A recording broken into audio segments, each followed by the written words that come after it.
Yeah, and welcome back. Dixon, Vambi with me, Trevor Britton here. We're hosting the game today for you. Dixon, you've watched all four games so far, very evenly matched sides. I think it's been good cricket in this series and evident by the two teams having two matches apiece, and this being the series final and the series decider as well. A lot of talent and a lot of depth in the Namibian side, and Zimbabwe testing a couple of combinations, and it has worked two of the times, and it also hasn't worked two of the times. So I think it's great preparation for the qualifier for both teams, and with that, I'll be doing an announcement for the national anthems. Yeah. So we're going across now for the national anthems. All to play for. Ask all to be upstanding and join us for the anthems. Dixon's going to be doing an announcement for that now. But yeah, we're looking forward to a great game of cricket. Pitch looking ideal. Outfield very quick. Value for runs. And yeah, I think all to play for. Although it's a warm-up game for the upcoming deciders. Good afternoon, ladies and gentlemen. May we please all rise for the national anthems of Zimbabwe and Namibia.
that's it.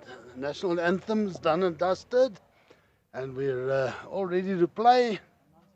Zimbabwe won the toss, deciding to field. And all to play for. Dix, and although it's a warm-up game and a series, sort of a warm-up series, there's nothing better than really competitive games to have a good warm-up, and I think that's what we've seen. I think that both sides would be really glad getting into a game like this as part of a warm-up. There's still so much to play for in this one game, so it's really getting the guys going and getting them just to step it up a notch or two. I think, yes, you're quite right, Trevor. As much as it is a friendly series, there have been a lot of scenarios that they will be faced with when it comes to the T20 World Cup qualifier. And you play how you practice and you play how you warm up.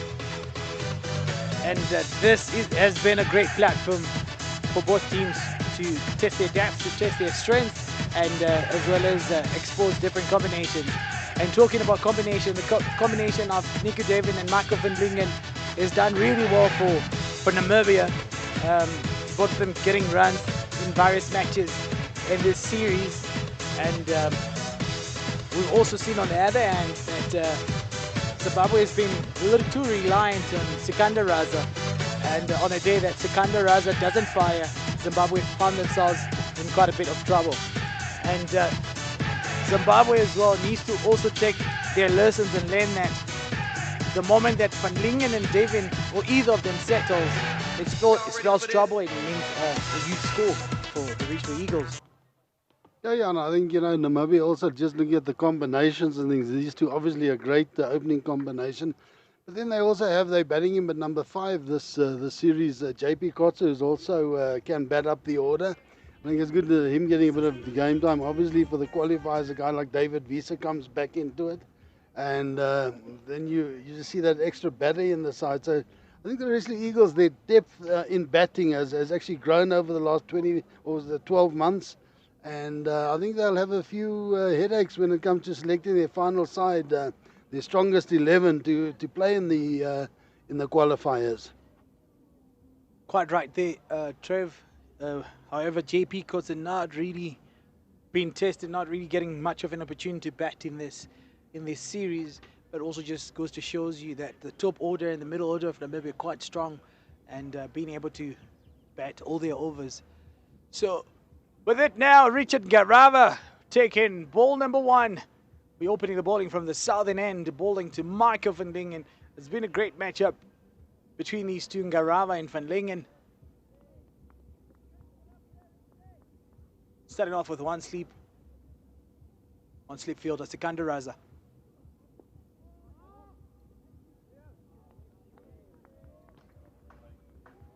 Oh, that one just run down to the gully area. No runs coming. I don't know, Michael van Lingen himself wanting to be more consistent with his batting when opening, and I think we've seen that the last month or two with the franchise series and here against Zimbabwe being a lot more consistent. Oh, that one coming through nicely in Garava. There was a few concerns earlier about the pitch, but this one coming through nicely. Yeah, it came through nicely. It was short of a length, coming through well, and obviously the pitch well prepared. I know that they just wanted to reseal it again overnight and get it to play well. Obviously, T20 wicket, you're looking for the ball to come on, and yeah, that one came through nicely.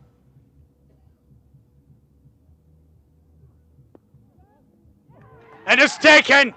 Garava strikes. What a catch. Van Lingen departs. Just talking about that, him wanting to be more consistent, and there, I must say, a bit of a soft dismissal. That ball was there to be hit just about anywhere on the offside, and just uppish to backward a point. Uppish to backward a point, and that brings Gerard Erasmus, the captain, in. Obviously, Erasmus will be looking to consolidate now, build an innings. He showed a bit on Sunday, yesterday, that he's got a bit of form returning, and he'll be looking to spend some time in the middle now.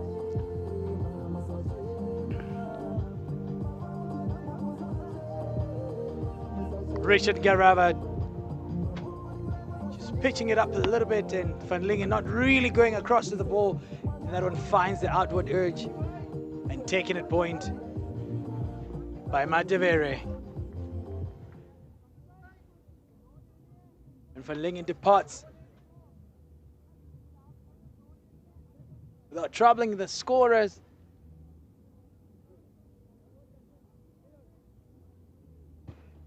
And Erasmus joins David. Garava still with the ball.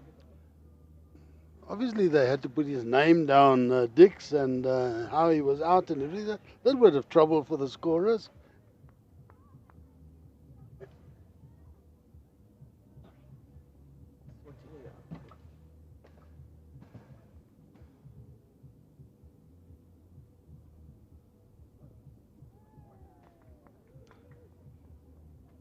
That one short and signaled wide by umpire Klaus Schumacher. Bit of a warm welcome from Garava to Erasmus. Just a different attitude on the Zimbabwean cricketers today. Yeah, I think that that one may be a wasted delivery way too high. Erasmus wouldn't be too bothered by that. But definitely a lot of bounce in the wicket today.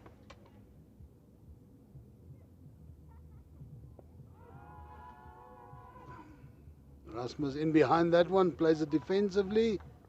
Rava appealing, a half appeal.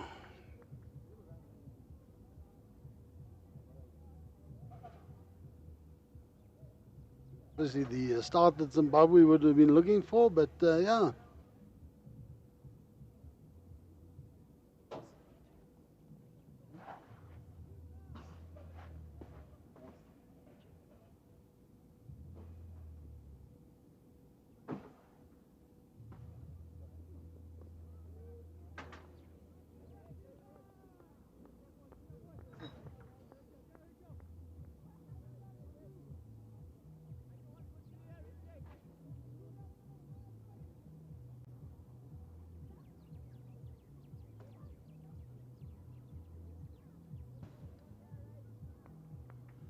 Garava to Erasmus, so 1 run, 1 wicket. Run coming from a wide over the batter's head.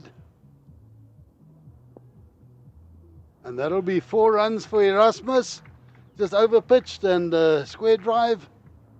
And that's one thing about Erasmus. If he gets it in his areas, he generally tends to score runs.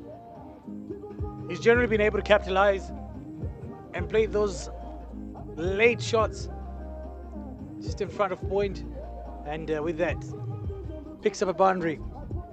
And at the end of the first over, it is 5 runs for the loss of 1 wicket, and that departure was Marco van Lingen being caught by Matevere off the bowling of Garava. Yeah, I think Dick's looking at this wicket. I think maybe lengths will have to be a little bit different today than what they have been previously. It looks to have a bit more bounce.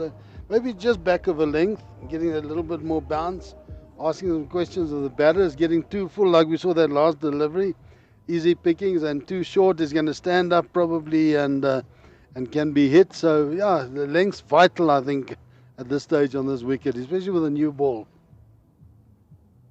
Tendai Chatara will be taking over number 2 from the city end.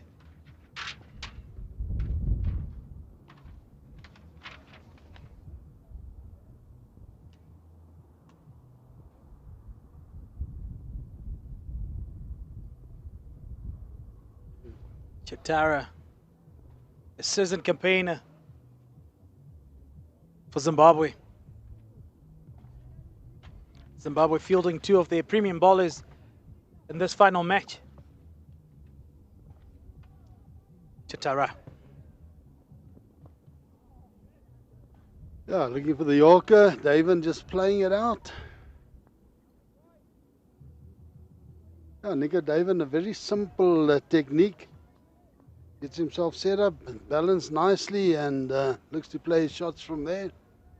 Works for him.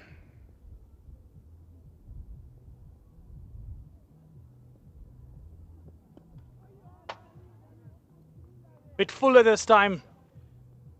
Driven to mid-on. Craig Avine. So Davian in the series has been able to capitalize anything that's a bit back of a length in full, and if you give him width, sort of like just flashes at it, and he's been brilliant. Oh, especially yesterday, I saw him outside off stump, playing a lot over the offside.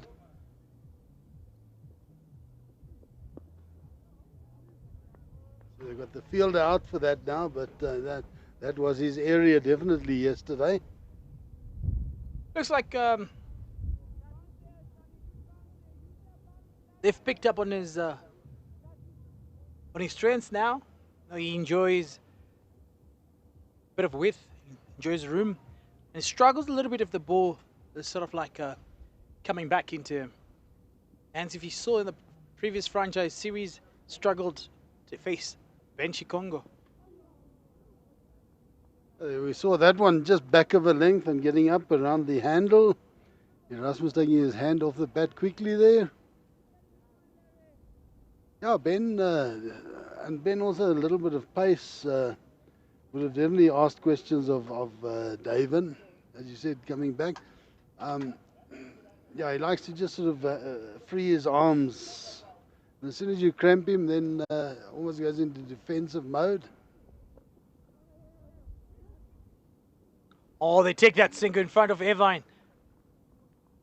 Really good running, putting pressure on the fielders early on. I think that's one thing that we've seen. You can see his two top sides are ranked 11th and 13th in the World T20 rankings. You can just see by the way they go out of the run, taking singles, and the way they put the bad ball away and everything. So yeah, you can just see the class that's on display here. Oh, and that one just doing a bit off the wicket, beating Davin again, just back of a length. And at the end of the second over, it is only 2 runs from that over, 7 runs for the loss of 1 wicket. Trevor, just going back to what we were talking about earlier, anything that has a bit of an inward movement into Davin is a bit uncomfortable with that. I think if you actually look at his setup and just looking at it there, he's almost too closed. So he's set up for the one away from his body, and as soon as it comes back in, because his left shoulder is so closed, it's difficult for him to get back and play that. In the third match, he went out to Garava on a short ball. So I think also struggles a little bit with the short ball, especially if it's coming with the pace and coming back into him. Garava to Erasmus. But moving on to Erasmus' setup and how he's playing, hitting the ball very, very late. Well, look, he's obviously a guy that's been on good form for the last while already. And his setup is all his balance. You look at his balance, everything is good. And I think from a young age, he's actually been very good at waiting for the ball and playing it. That's why he plays so well square of the wicket, because he's able to wait and see what the ball is doing.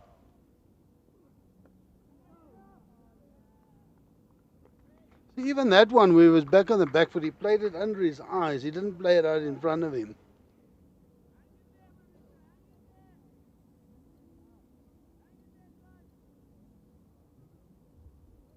Just a slight bit of movement there from Garava.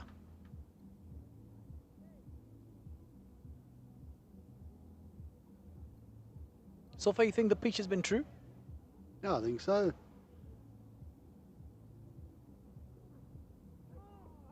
Obviously, you're looking for a little bit of something with the new ball. If it's not doing anything with the new ball, then it's probably a bit too dead. But you're looking for a wicket that just does something with the new ball, and then after 4 or 5 overs, it settles into being a really nice wicket, and bowlers get something out of it. The batters can play strokes, and that's what you're looking for, is a wicket that batters can get in and play it on the up and play through the line of the ball. Garava.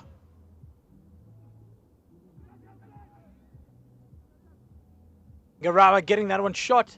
Erasmus missing out on the pull shot.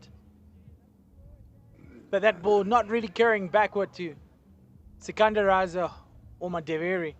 I think that one Erasmus threw on the shot too soon. It looked like it just sort of a tennis ball bounce almost.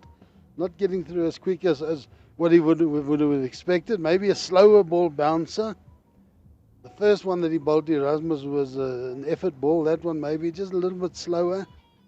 Maybe looking to set him up with something. And immediately Welsh now on the boundary. Deep square.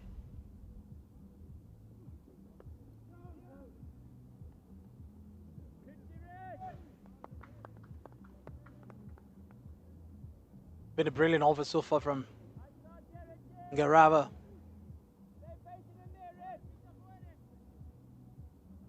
You see, he's been bowling a far better length this over. It's been just that back of a length, just asking a few questions of Erasmus.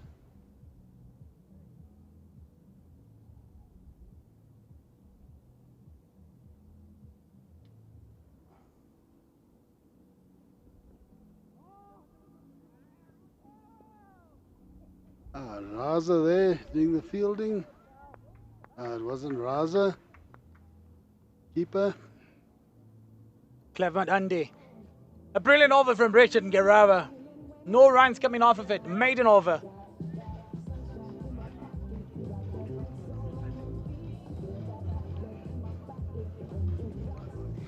You can see immediately now Ryan Burrow coming off. And Tinashe Kamunkangwe going to field for him. Not really sure what's going on. Yeah, I hope it's not a little niggle that he's picked up. Obviously his bowling was worth gold for the Zimbabweans yesterday.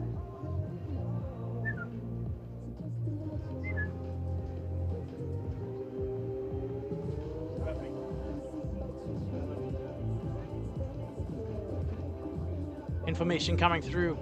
Burrow coming off. Kamunkangwe taking his place on the field. Need to strap his fingers. Picked up a little injury there.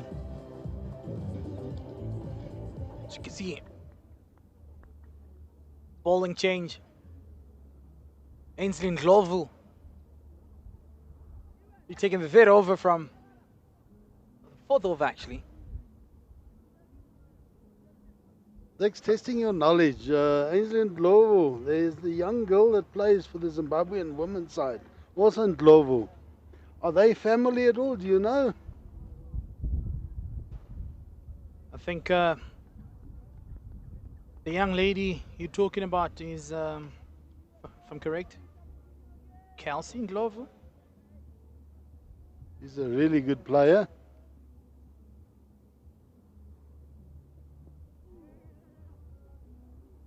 That one just run down, single.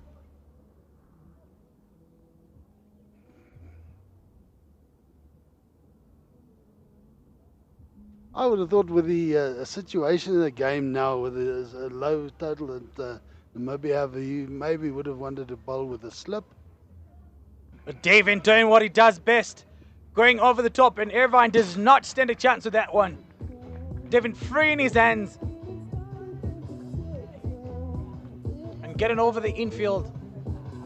A little too straight from Ndlovu. Yeah, that's what I was talking about earlier. David, not worried at all to go lofted over the offside, especially in the power play.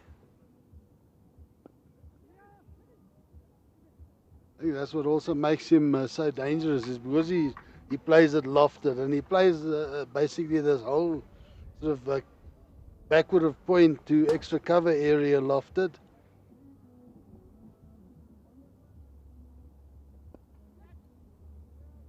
And that again over the top, back there we are, backward of point. It looks like it's half a chance as he hits it, but both of those gone over the inner ring, hitting it well enough, goes to the boundary. I think if we have a look now, Nico Daven on the Namibian side and Raza on the Zimbabwean side, probably the two top batters at this stage. I haven't seen the totals yet. And again, Nico Daven, back-to-back fours. I think the two previous shots he played just forced Ndlovu there to bowl it a bit shorter. And then again, back and just lofting it over the same area, Bagura Point area. So yeah, good batting by Nico Daven. And just gets a bit of momentum going into this innings now. I think those shots brings about a bit of relief. Zimbabwe had a great start. Slowly letting things slip away, especially in that over from Ndlovu. Garava to continue. His third over, they don't use him at the death at all. He's a big unit, so maybe once he's warmed up, they want him to just bowl a couple of overs. And he has bowled well.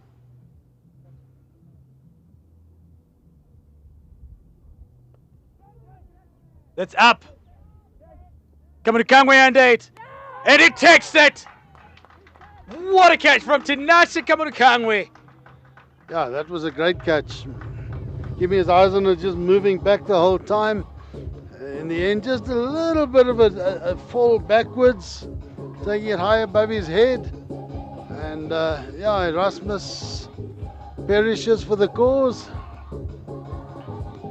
See Jan Freiling now coming to the middle. Jan Freiling also been a very consistent performer over the last 8 to 12 months, and he has a big job to do now. I think a brilliant decision to keep Garava bowling. And obviously, this catch from Tinashe Kangwe, probably the best I've seen so far in this whole series. Yeah, and possibly also just there as well. I think Erasmus looking to go lofted. And maybe we're just seeing that ball just holding up a little bit there, because the previous over that bouncer was a bit slower, and they're looking to play the shot and just maybe threw it just too early, leading edge or lofted, and yeah, great catch.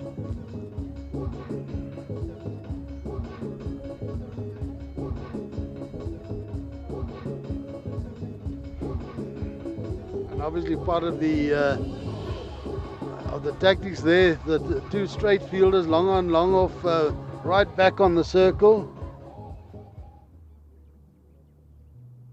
But once again, brilliant athleticism from Tinashe Kangwe, and that's a big wicket for Zimbabwe. Erasmus. And this exposes Freiling.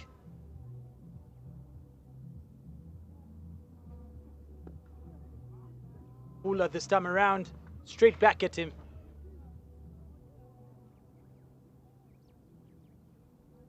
And as we were talking earlier about JP Kota, we might see him getting more of an opportunity today.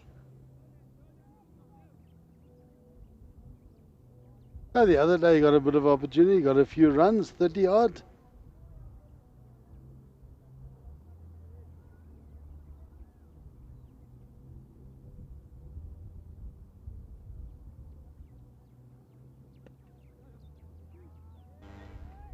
Finds the outside edge of Freiling's bat off the mark for a single. Oh, just looking at that, it might have been off the toe end of the bat even. Very funny sort of sound off the bat there. 22 for 2 in the 5th over.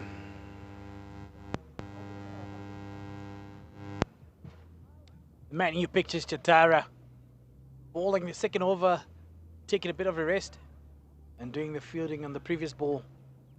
And immediately, David on strike. Chatara comes up to short fine, and Nick Welsh on deep square. Oh, they have no one back at point.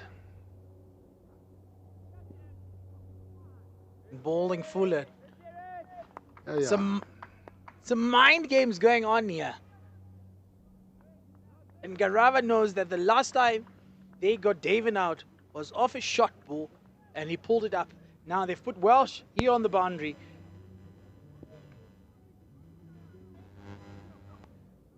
And he realizes that. And there he goes. And the ball's full.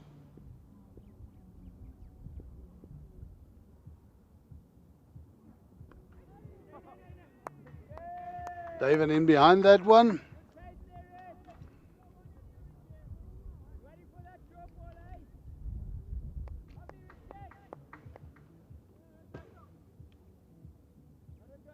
Oh, Welsh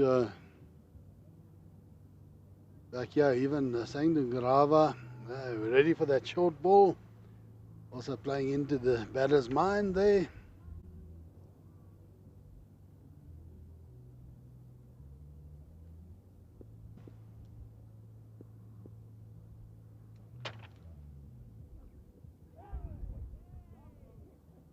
David goes under that one. It also just shows Nico David is also aware of it. He is quite aware, and he is quite aware of the tactics that the Zimbabwean bowlers are employing. I think they'll also know that David's the sort of player that if he actually gets through a bit of a sort of a tight patch, that he can become a very free scoring batter. And they would be wanting to get him out sooner than later. Barrow gets back on the field and Kamunikawa comes off. He's done his job. He's taken a brilliant catch that saw the departure of Erasmus. Chatara to continue. From the city end. Freiling on strike.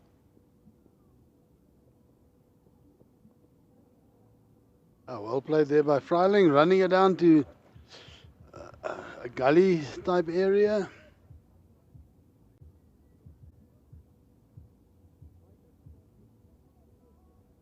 Luke Jongwe doing well to save that one. Luke Jongwe also one of the more senior players in the side, been around a while.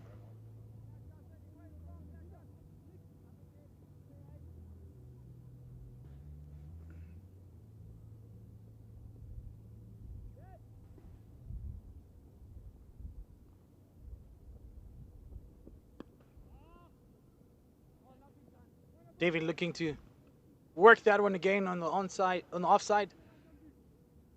But Madevere well away. I think again a sign there that the wicket may be slightly slower. Looking to play that a lot squarer and playing it in front of square.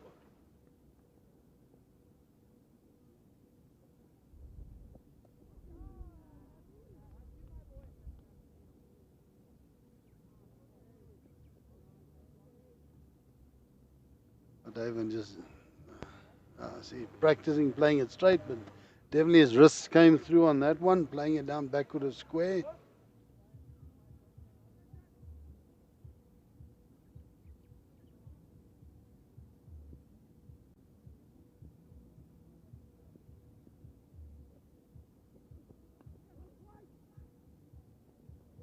Hard at work, Madevere. It's been brilliant, taking that first catch off Van Lingen. And now, quite a workhorse in that offside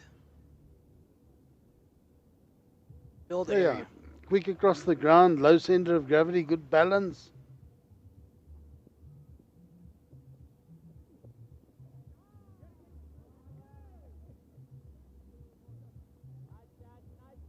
Oh, that one again, Jan Freiling threw on the shot before it got to him.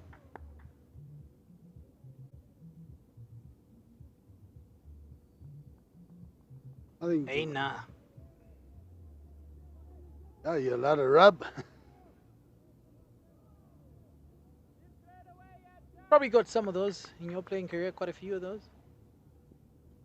Yeah, one or two dicks. You can count them.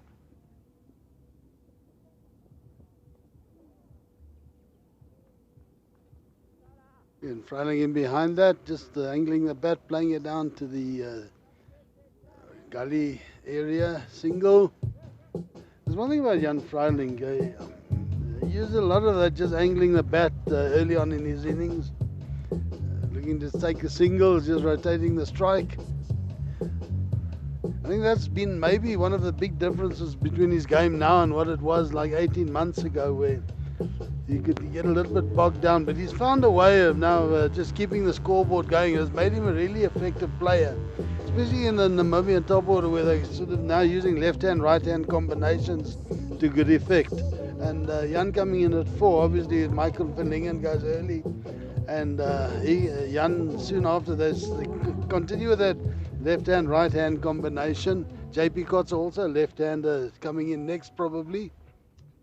And at the end of the power play, 25 for 2. The current run rate, 4.17, the lowest it has ever been in this series for Namibia.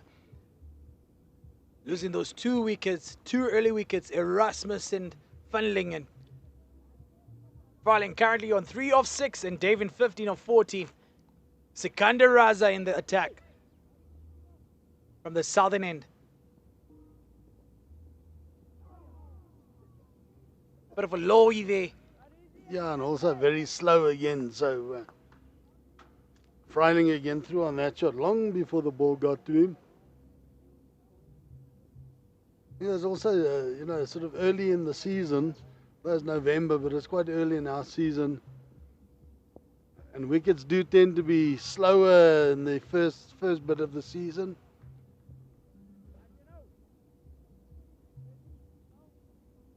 But I must say they've done quite a bit of some really good work on these wickets, especially the amount of cricket that has been played throughout this year and the World Cup qualifiers earlier in the year. A lot of winter cricket. We also saw Karnataka coming all the way from India. Yeah, we had Raza there again, just short and wide, and allows David to play it out into the extra cover area. Only the 1 run. I think that Karnataka series, and then also Uganda that came out, has given the Rishi Eagles some decent cricket to keep them just going after the end of that Cricket World League 2 season, obviously. A bit of a quiet year, but that's just kept them going, as we see Jan playing that sweeping backward of square on the leg side, through easily for the single.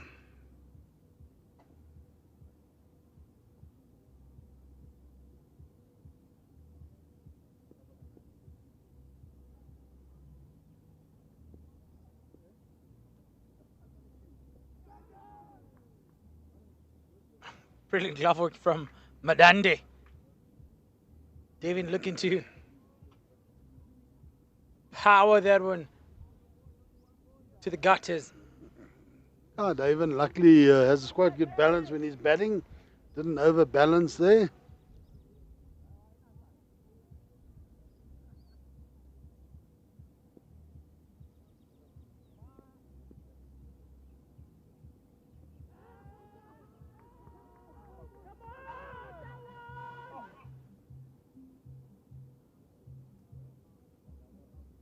Questions been asked, but Andrew Law not interested.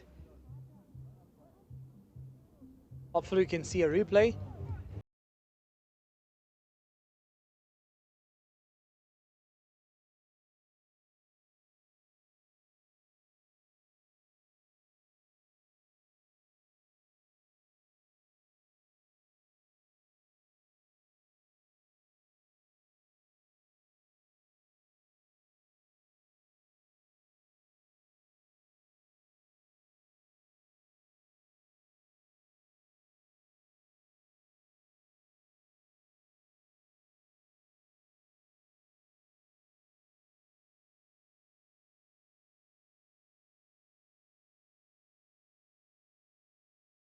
Behind the line or not, I don't want to be the umpire that makes that decision.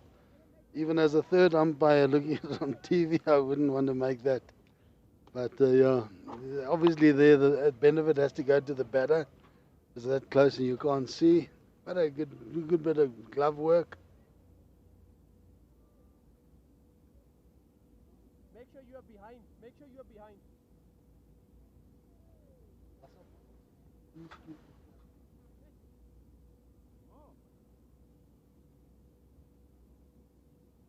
Ryan Burr into the attack from the city end.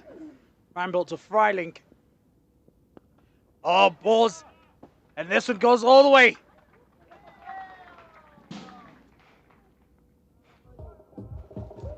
And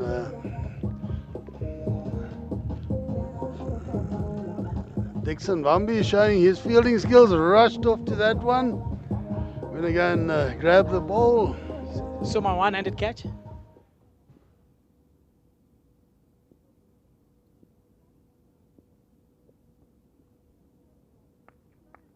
That one played down into the ground, up to Bill. So now I ask the question, does Bill have his left hand strapped or his right hand strapped?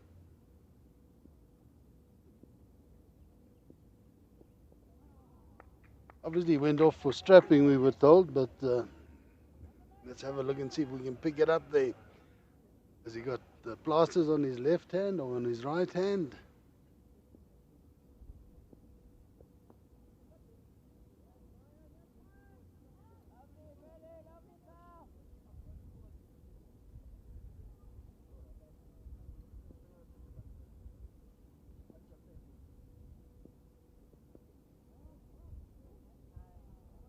Oh, that one well that one played, yeah. Goes through past Jongwe. Turn coming off the over so far. First on the photos, dispatch for a 6 over Sikandar here. And this one, Freilink playing it past Luke Jongwe for 4 runs. And we see Freilink as well, that one playing, waiting for it, playing it as the ball gets under his eyes again.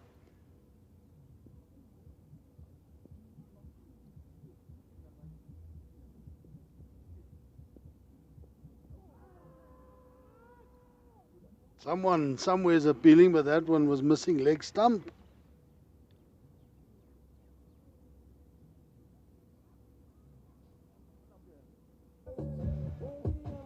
And too high. But yeah, I just think we saw it yesterday as well, a couple of Zimbabwean spinners. I think just bowling slightly too short. Batters able to pick up the turn in time. That one had been slightly more pitched up.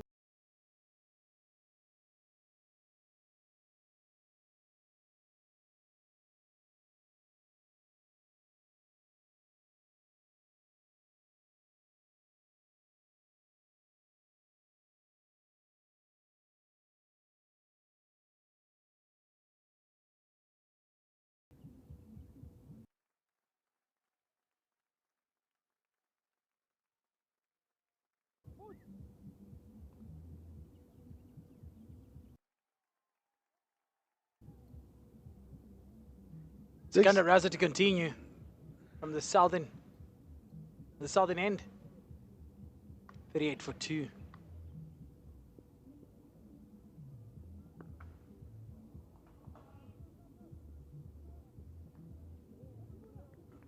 That one played again in that vacant extra cover area. Nico Daven just jogs through for 2 runs. The Sikandar Raza you were talking about earlier, his arm. See this one. Not much turn on it. That one also a quicker one.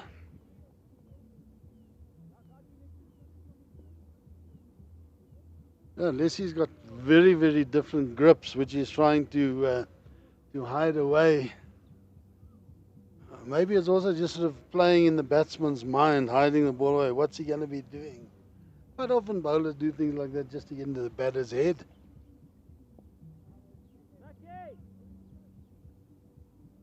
It's sort of like pick up that, like this 3 deliveries. Each of them has been different in terms of pace variation, in terms of the amount of turn he's getting. Oh, this one high and up in the air. Won't love get there. Just a little bit short. Obviously over the boundary, so he was never getting there.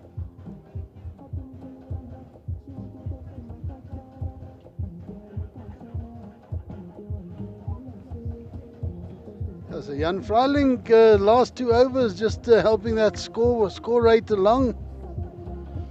Up to 47 now from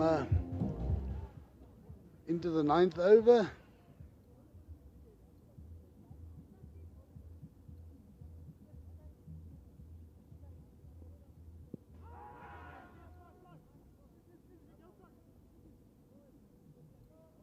Well run there.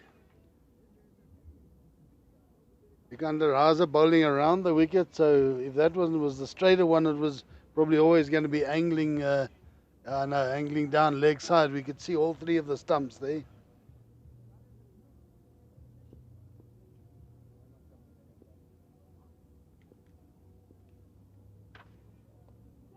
Oh, that one up in the air. Taken by Kaia. David looking to power that one to the onside. But this time top edge in it, and Sikandar Raza getting the last laugh. Yeah, Nigger David never really getting going today. He had that 1 over where he hit the 3 boundaries off in global, but apart from that, not really getting his timing right, and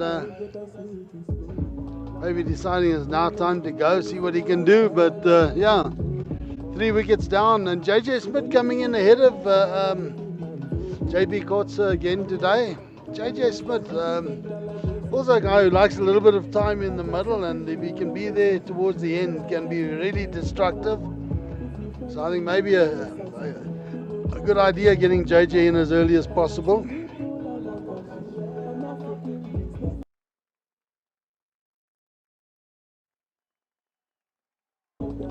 9 overs gone, 46 for 3.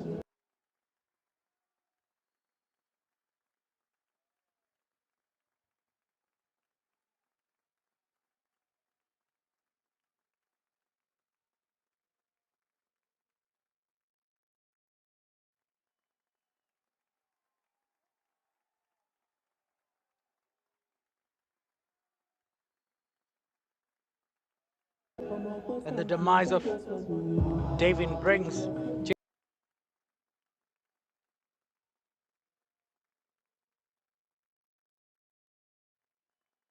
JJ Smith. David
like that because it's in South Africa and even New Zealand. There's a different combination in all of the previous test matches before the World Cup. It's not really an indicator of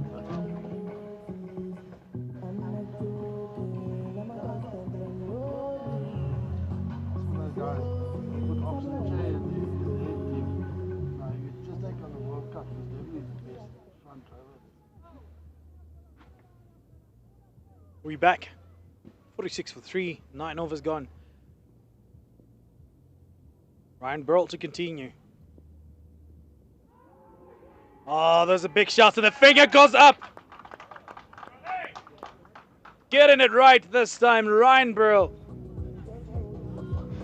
And the umpire, Andrew Law, does not hesitate. Fighting. Depart. Show that again, please. Having scored 19 of 90 deliveries. We'll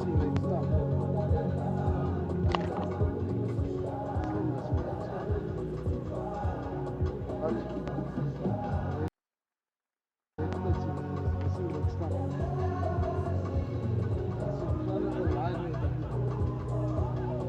Show it from the front again, please.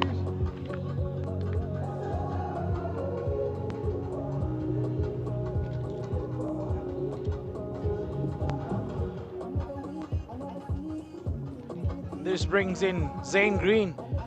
Looks like they're keeping JP quarterback. Yeah, one doesn't know what the obviously JP has had a couple of games, batted a bit. Zane not really had a chance to bat, so Zane Green getting an opportunity.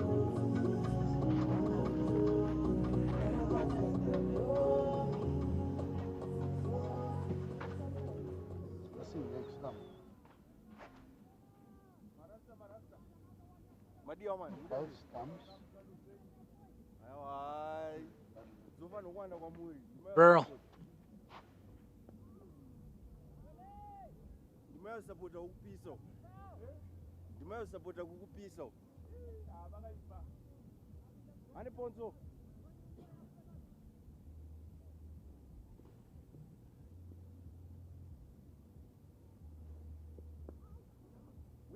Green plays that down the ground, gets off the mark.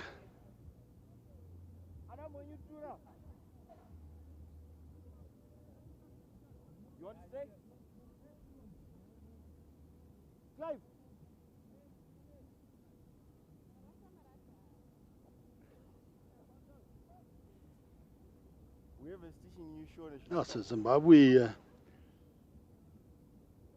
in a bit of control here at this stage.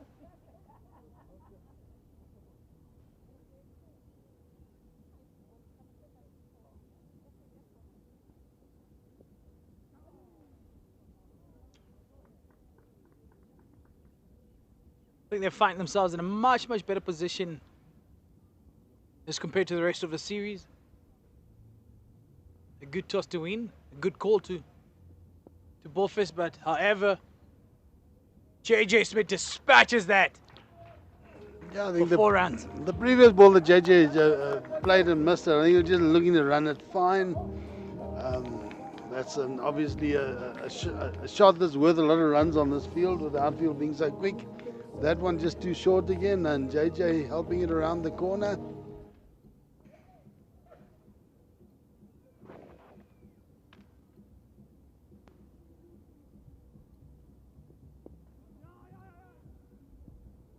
Well run there, well judged single.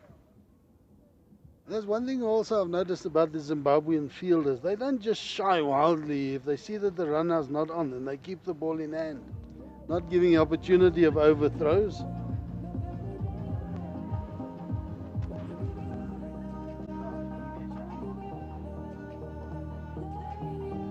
Because, you know, even if he had a shy there, batters were easily in. And obviously if you have a shy and it just flicks the stump.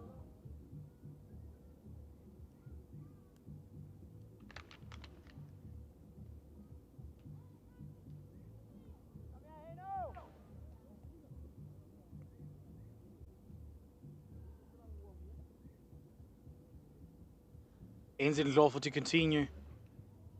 From the southern end this time. Glovo to Smith.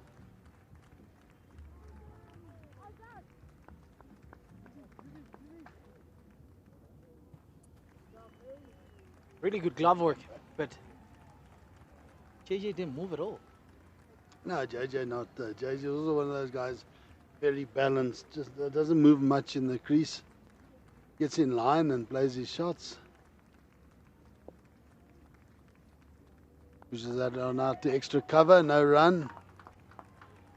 I think this situation is set up well for a guy like JJ. Just a couple of overs to get in, and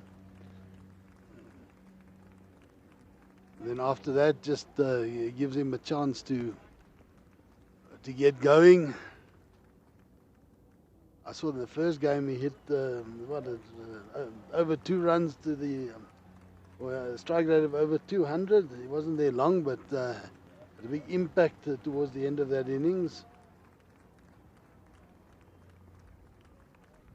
Not sure if you missed it or if you saw it. Zane Green always does that little dance or that little move every time he comes in. The Zane Green shuffle. That's a good looking shot. I think there's certain players that when you see them playing down the ground like that, then it just looks like they're in form. And that shot of Zane's, you know, it looked very much like a shot where Zane is in control, playing nicely down the ground. Gary Kirsten was very much like it. Gary Kirsten used to be very good, square of the wickets, but when he was really in, he used to play well down the ground as well.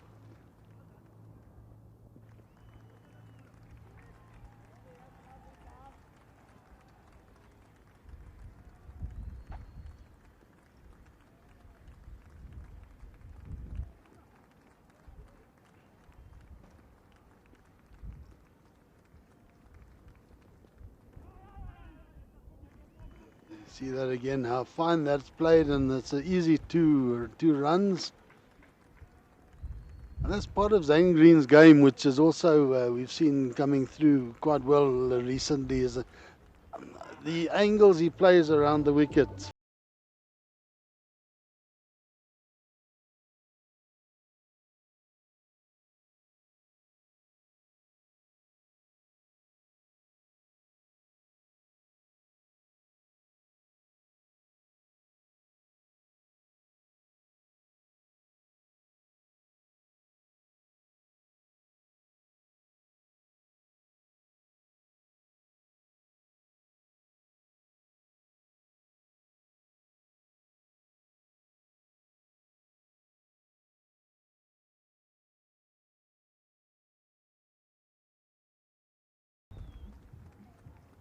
Ladies and gentlemen, today is your last chance to get the supportership for Namibia and Zimbabwe.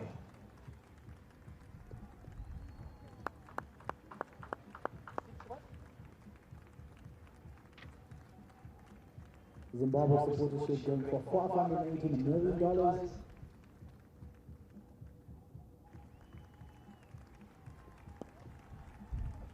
And that's a good looking shot, JJ Smith. Irvine getting a half a hand onto it. And they get through for an easy 2 again. Ball just over pitching there.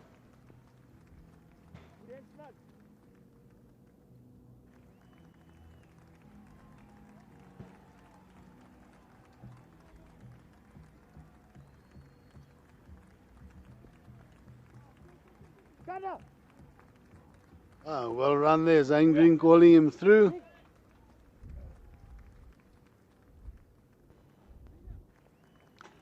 That's one thing, Zimbabweans have a couple of really big guys, and they're not that agile in the field, so they need to just sort of hide them a bit. I mean, that single was as a result of that, just falling over. And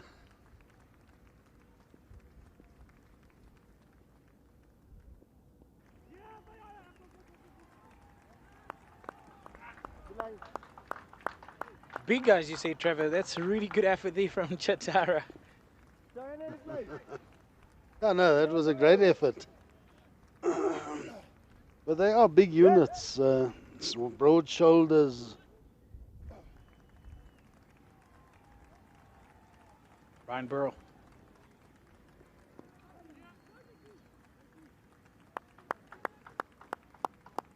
Finish off strong, Ponzo.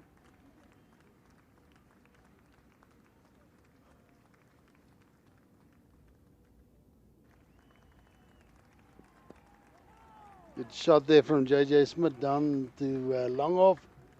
Through for the single.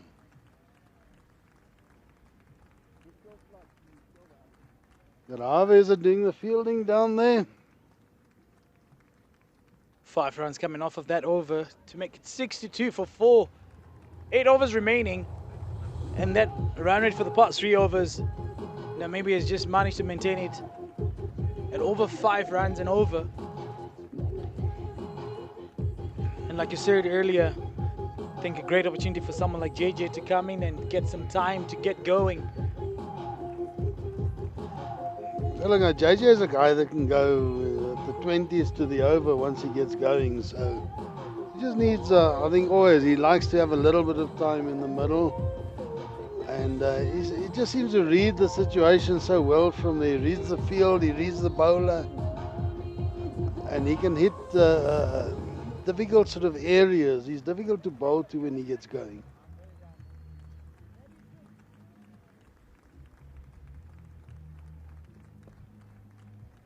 As we were just saying there, JJ just standing, hitting that flat down the ground, 6 runs. So simple. Isn't that what a lot of the top players in the world do when you see them batting? Especially when you see them changing gears. It's so simple. Their balance is good. Hit through the line of the ball.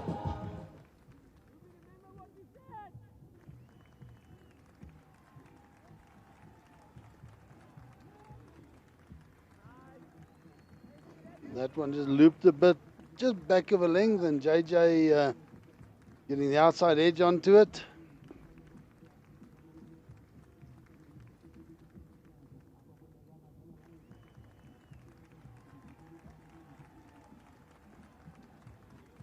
Again, back of a length.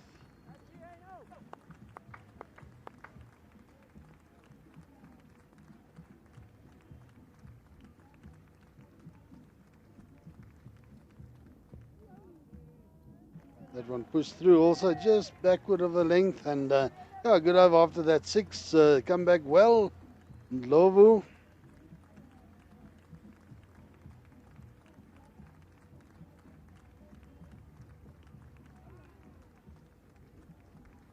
Again, just giving it some flight. Ball turning, beating the bat. JJ Smith not following it, just letting it go through.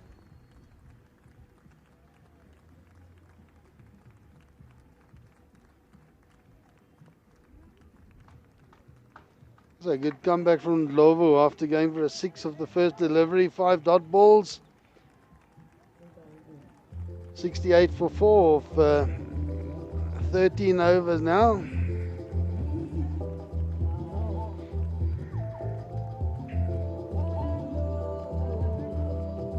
And a lot rests on the shoulders of these 2 batters. And Bull going to continue from the northern end.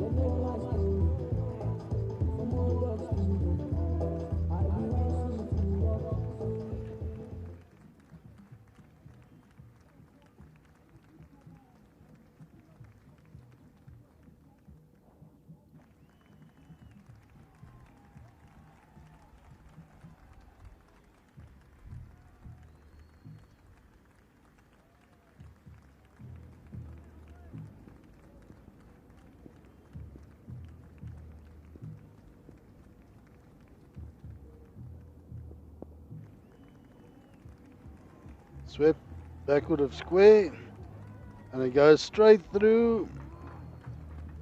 My money, my body, now your own. Sikandar Raza, just not getting down to that one. A little bit lazy, and 4 runs to Zane Green. Yeah, he never getting his hands down to it. Just a little bit late on it. The first time I've seen this. from Sikander as swept again by Green to Welsh for a single. Green showing two good variations of the sweep. Their first one just almost lapping it backward of square, and then that next one playing it firmly in front of square. Very good with the sweep, Zane Green.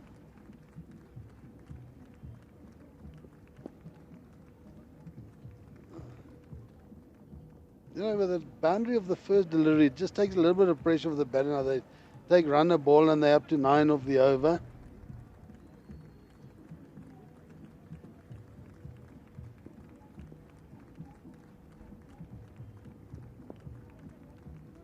And that one well hit. That time Raza does well, gets around to it, picks it up cleanly and cuts off the second run.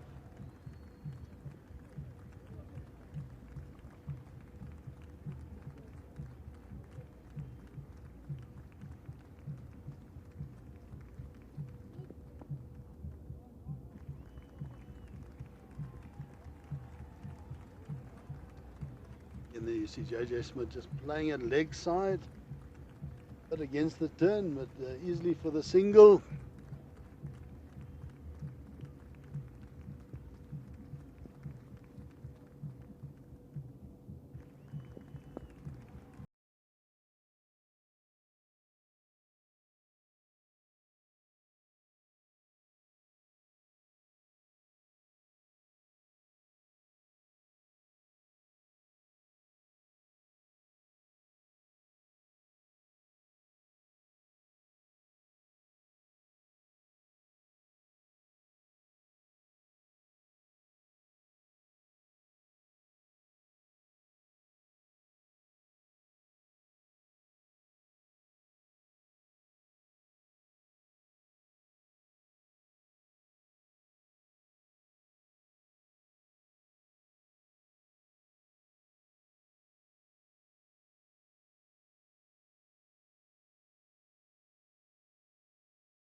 Yes, Welsh.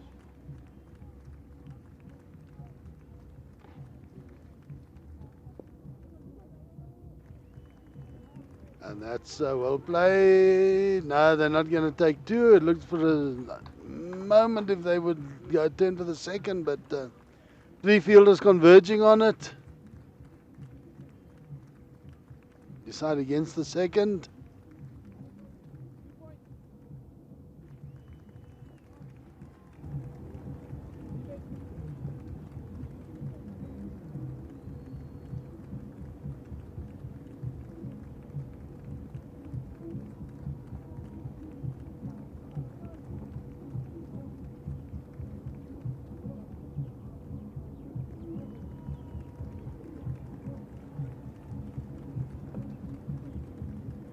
Right down the ground.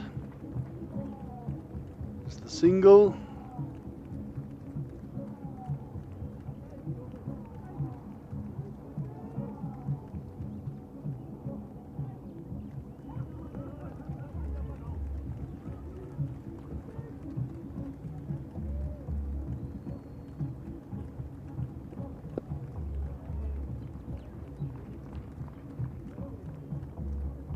This stage just getting that runner ball and then the bad ball putting it away. I think possibly after this over we might see them becoming a little bit more aggressive.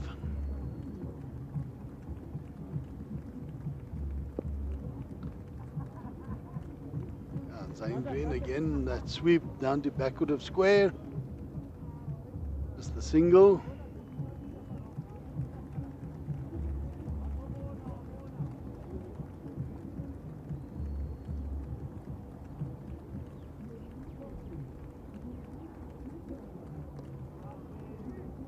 Much better from Ainsley and Glover. We're looking to hopefully finish this over well.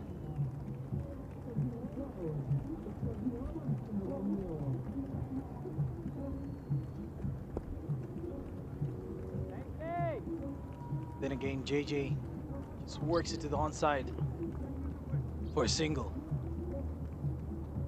And at the end of the 15th over, 85 for 4. Current run rate at 5.67. And one doesn't know, is the wicket maybe just playing a bit different and a lot slower today than previous days? Obviously they did do a lot of work on it overnight and yesterday, and maybe they just changed the characteristics of the wicket, and maybe a lower scoring wicket than we've seen previously. But obviously you've got to wait until both teams have batted. I know they were talking yesterday that it had started taking turn. Namibia has done so well to consolidate in this period. Green 17 off 11 and Smith moving on to 22 from 24. Zimbabwe definitely dominating the power play as well as all the way into the 10th over. Somehow it starts to feel like they've let their foot off the gas. 5.67 the current run rate. Sikandaraza. And that one dispatched by Smith. It'll go all the way for six.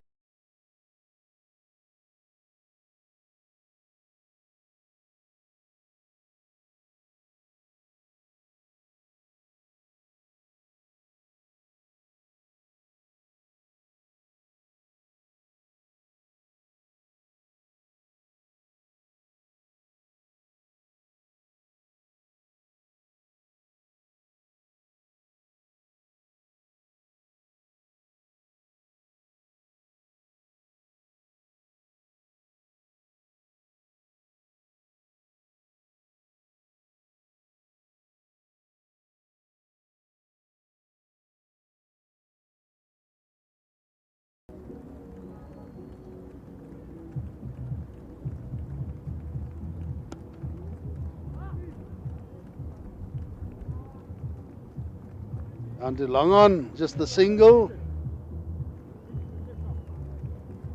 JJ looking at that bat, looks like he's worried. He's not calling for another one. Now Raza going to go around the wicket to Green. Let's see what tactics Green adopts here.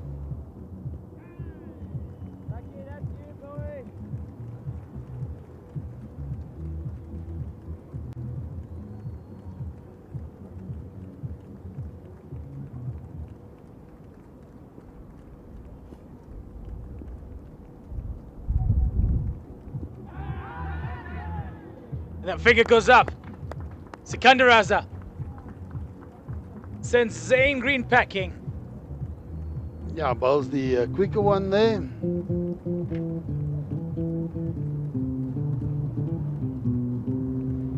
That hits him in front of middle stump, and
Just a single delivery remaining.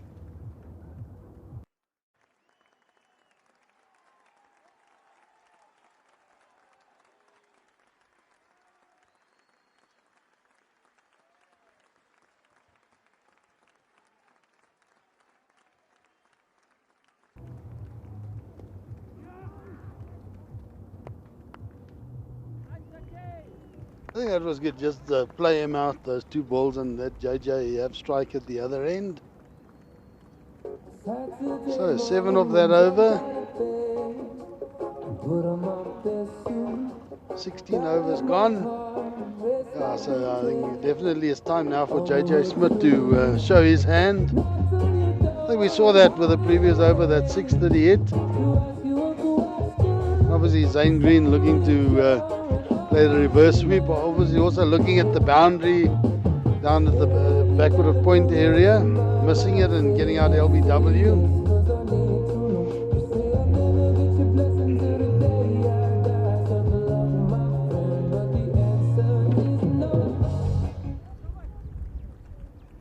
Chitara will be coming from the southern end.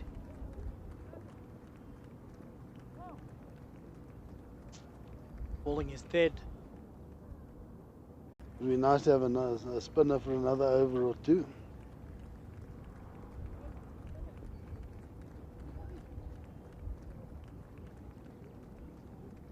That's not from a Namibian point of view. I think from Zimbabwe's point of view, the spinners have been quite effective.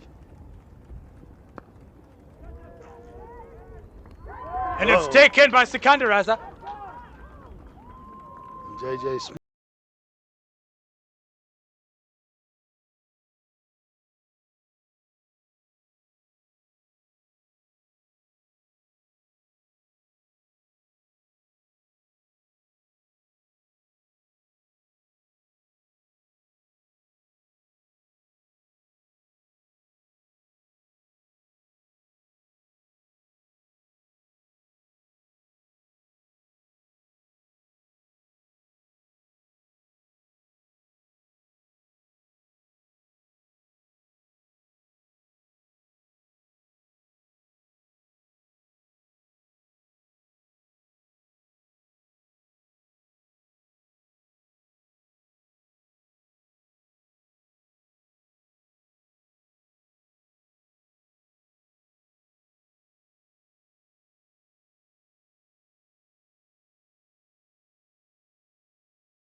Zimbabwe with a stranglehold on this game at this stage, in control of the run rate.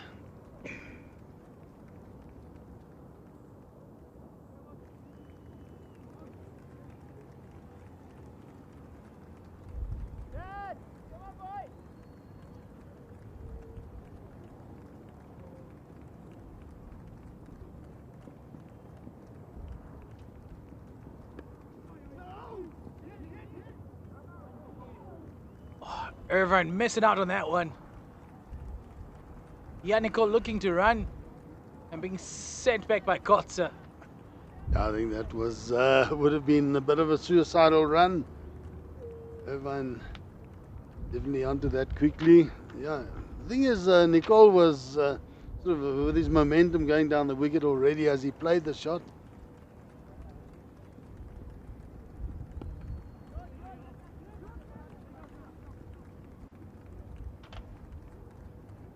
Off the mark. Yeah, off the mark. Troubled the scorers.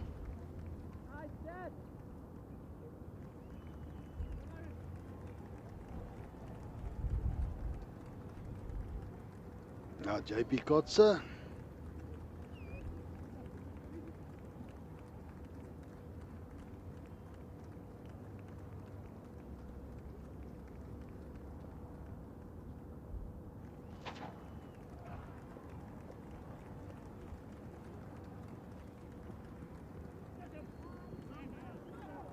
Brilliant work there from Madande. Kotze looked like he was looking to run that one fine and just got a little bit too fine. Dande, great glove work, getting across. Very agile behind the wickets.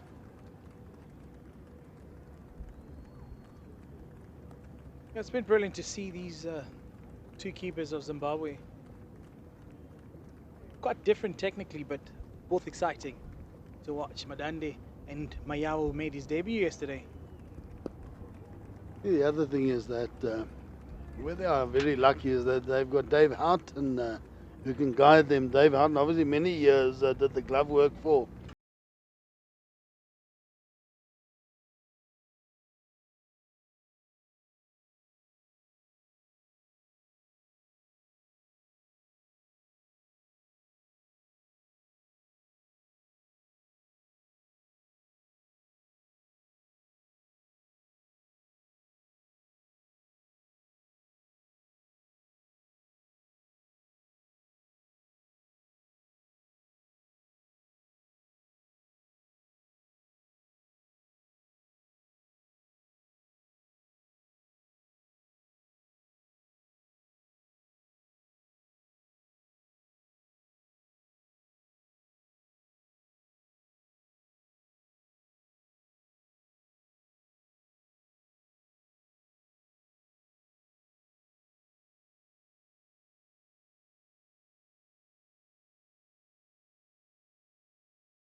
Sekanda. Are they going to turn for two here? No. No, they're not. Brilliant work from Welsh, covering a lot of ground. Did I put you on the spot there? You're not going to answer that one.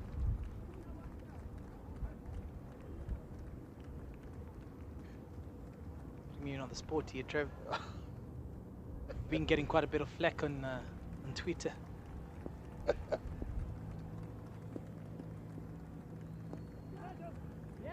Oh, taken by Irvine.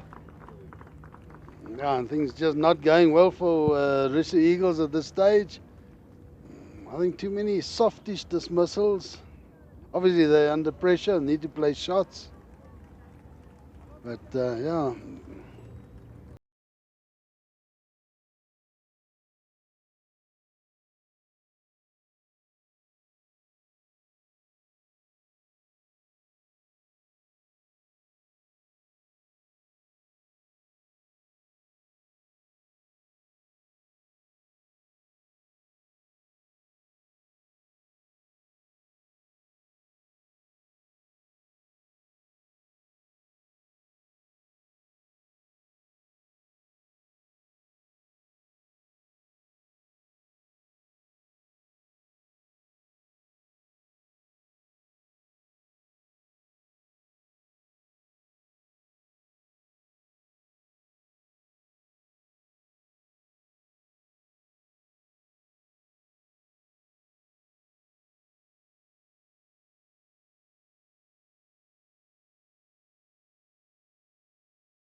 Then Jan Franning also utilizes those slow conditions quite well.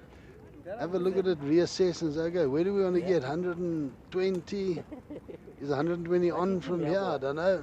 115? And just try and get there. Oh, well, if Bernard's got in there, so he's going to edge a few and take it up there. Kamushikiro kanofanira kuzoitwa kumba uko. Hey, hatingazosvike kumba takafa. Yakamutswa nani? Bomani.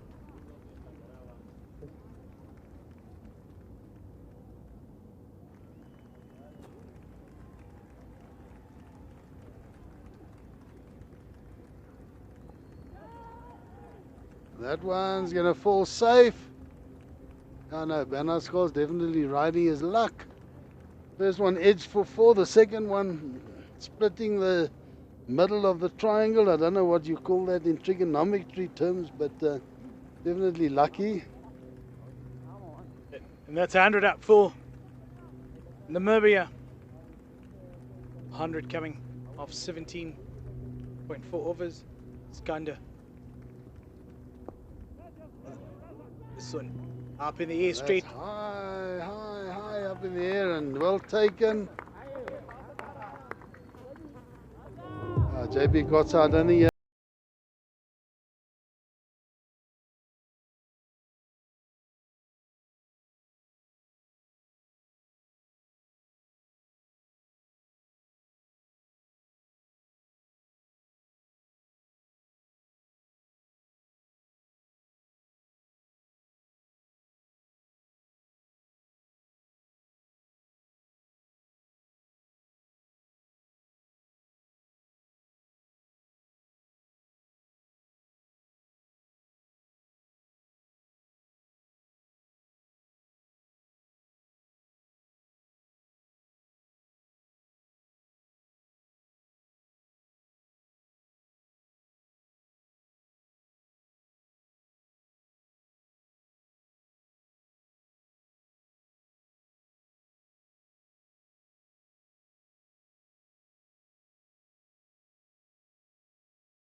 Well played out to the cover area. Sweeper out in the cover boundary. Through for the single. He returns the strike. Hendrik Lazinga. 2 overs remaining, 101 for 8. Lazinga not a bad batter himself. That's right, he can hold a bat. He scored a few runs in his club side the other day. In fact, he opened the batting there. Scored some runs. So, look, he grew up obviously with a brother playing for Namibia. Louis Klaasinger. Louis was a bit taller in stature and a strong fellow, quick bowler. And Andre obviously would have had to bat against Louis while Louis was testing his skills in the back garden on the farm or wherever they were. Their parents are teachers, I think it is. So out in the country areas, I think Ochu area. Chatara to take the 19th.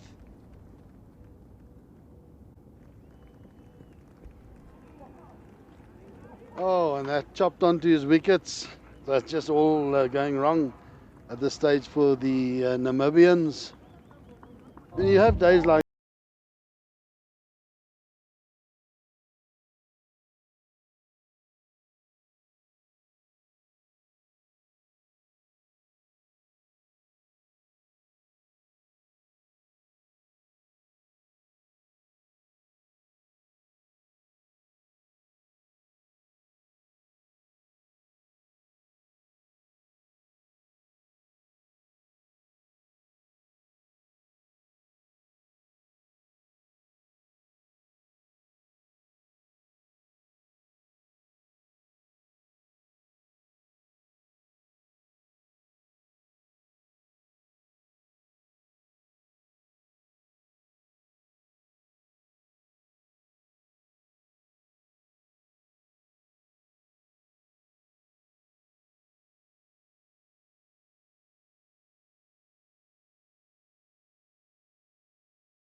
Highest of 34 was an hour ago. Now it dropped slightly to 32. A slight northeasterly wind.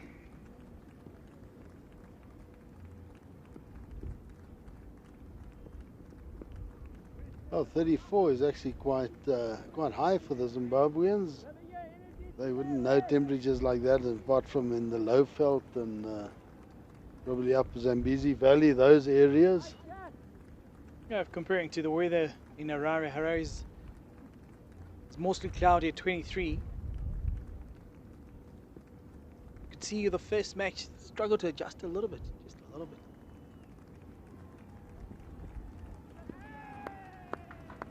And that's it. So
Kana wangu tona mungu siya unende. So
And welcome back. The umpire is taking the field.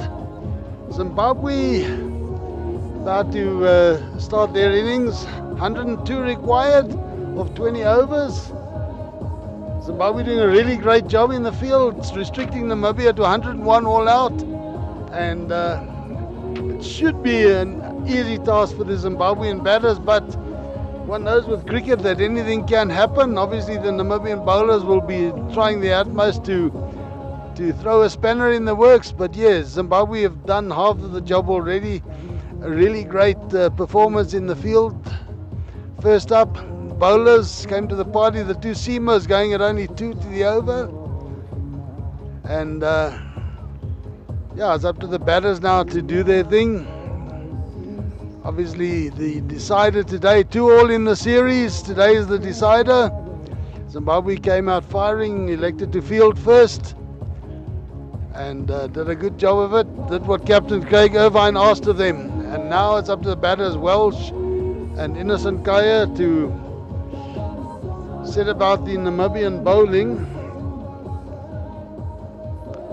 To open the bowling for Namibia, it looks like it's going to be Bernard Scholes. Bernard Scholes from the southern end, bowling into the breeze. Breeze has actually come up quite appreciably the last couple of minutes since the break. It looks a lot like a westerly wind blowing across the field here. Westerly wind is a very, very dry wind. Yeah, Namibia blows across the desert, blows across Windhoek, and dries everything out. And it can make conditions difficult to bat in as well. But Namibia will need a bit more than just wind helping them here. I think their skill levels have to be right up there for them to stand any chance here.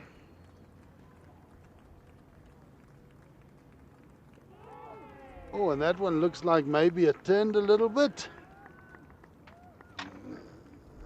See that Innocent Kaya facing there. He also indicated there was just something in it.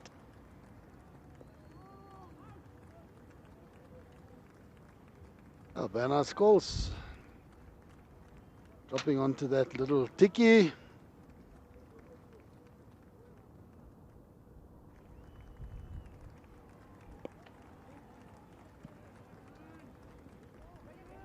Oh, that one almost doing Michael van Lingen a damage, just bouncing in front of him, hitting him up in the torso. And he keeps it down to 1 run. Good fielding. Just looking at it, the technique of Kaio, quite solid, quite sound, and that sweep shot. With that opens his account, opens the account for Zimbabwe.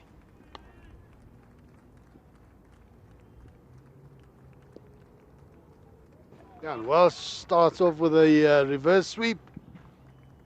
4 runs. So they've obviously come out and they've got a plan here. Unexpected, the reverse sweep first up, but that's what T20 cricket is all about, isn't it? Quite gutsy from Welsh. Yeah. First delivery starts off. Obviously a low score, so you don't want to let the opposition in. You want to take the initiative away from them. Obviously, with Scholes turning it away from the right-hander, that's also quite a safe shot, playing with a spin.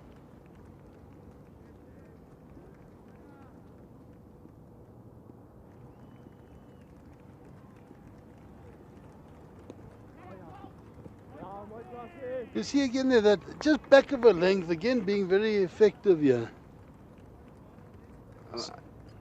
So the end of the first over.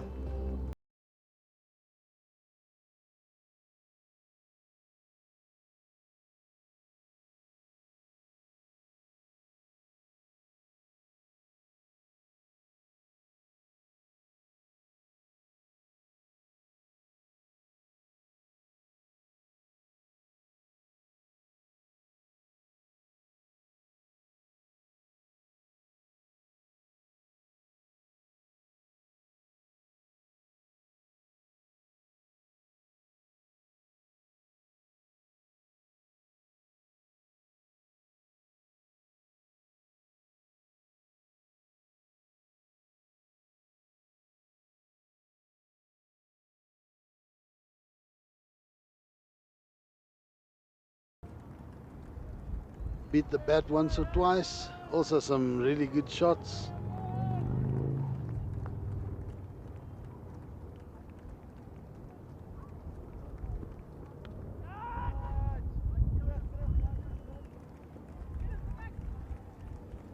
And that's the first wicket. Kaise. Looks like he got a thick outside edge, going for the big shot, and having a look at that, running down the wicket to JJ Smith. You see again there, just that little bit short of a length and slightly across it, causing the top edge. And a good catch by Michael van Lingen with the wind and the sun. A well judged catch. So yeah, that just gives a little bit of hope to the Namibians. Zimbabwe, you know, with Craig Irvine coming in, Craig Irvine obviously a very experienced player. He'll look to just sort of steady it and take it from here and just try and guide the ship to victory here today. But yeah, I think Zimbabwe, although they came out looking to be positive, that was almost going a little bit over the top. Scored a 50 yesterday, Craig Irvine. And hopefully we'll be able to take some of that momentum into this match. The captain's knock, and be able to stick around.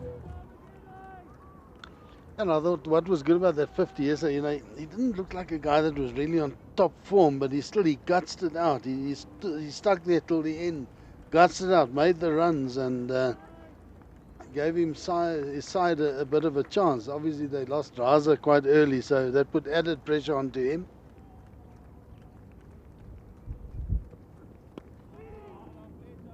Again, we see there that length is vitally important. Just back of a length, I think that's the way to go.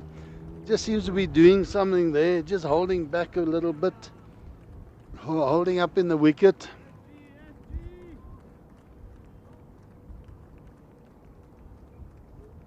Still trying to figure out what the thinking was from Kaise.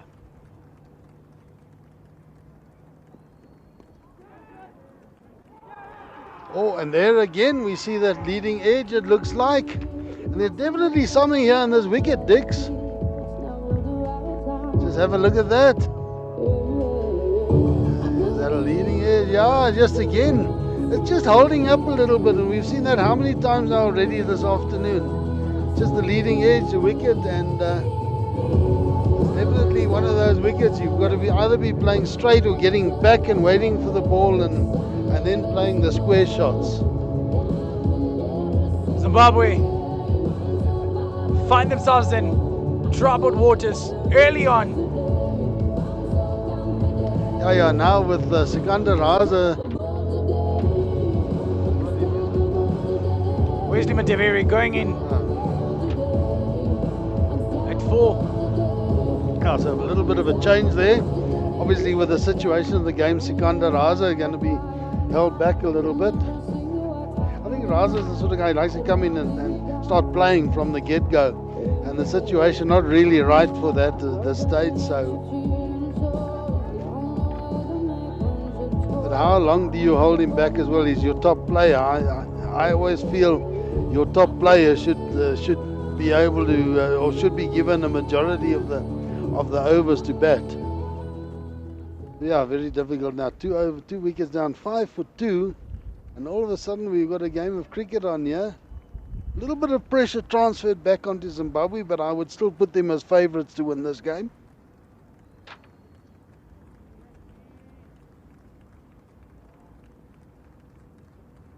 Smith to continue. Wicket to dot and another wicket.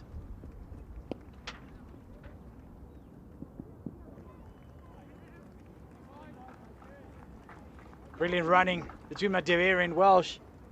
Verlingen also doing well there, getting down to that one.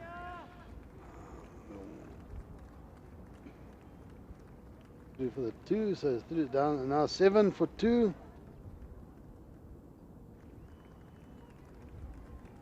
It'll be interesting to see how Welsh goes about it now. He looked quite attacking.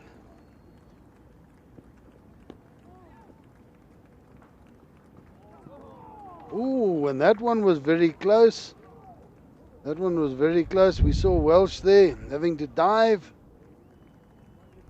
Wesley Madevere just almost playing tip and run there. Welsh, I don't think, was quite ready for it, and it would have been really interesting if it had been a direct hit. Yeah, we have a look there. Yeah. Very, very close. Now I can't really see the ball, but yeah, but good cricket all around.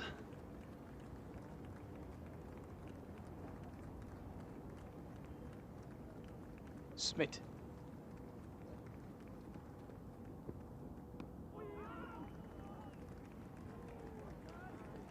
Maybe Zimbabwe just change the tactics a little bit. Send Madevere in to come and just take those singles. Just keep the scoreboard ticking with singles. So I think maybe on this wicket a better way of going about it than looking to just play the big shots the whole time.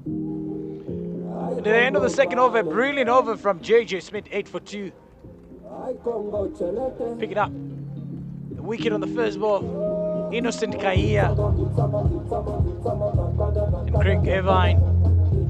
2 balls later, the leading edge to Kotza. You can see that celebration. Yeah, Craig Irvine, obviously a very, very big wicket.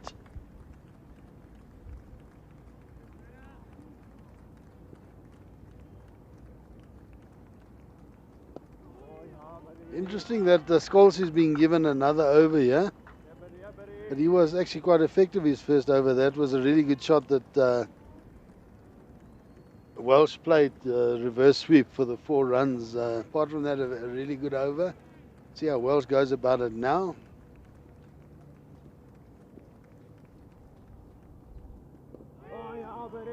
Oh, that one pushed through a little bit quicker, forcing Welsh back on the back foot. Playing it out to mid-wicket area. Andre Klaasinger doing the fielding there.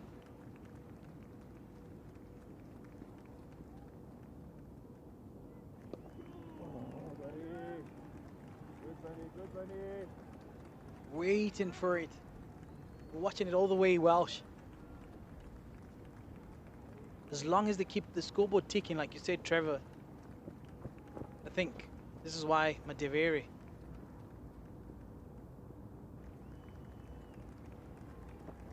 And that's it gone. That was a totally unnecessary shot at that stage. They've been doing so well, and they don't need more than that. That's now 2 shots we were releasing, thrown away, running down the wicket, looking to go for the big one. And now all of a sudden 3 wickets down, 10 for 3, and Zimbabwe are in a little bit of trouble at this stage. Middle stump bowled, bad in its scores. It just shows again a good little bit of captaincy, like Irvine keeping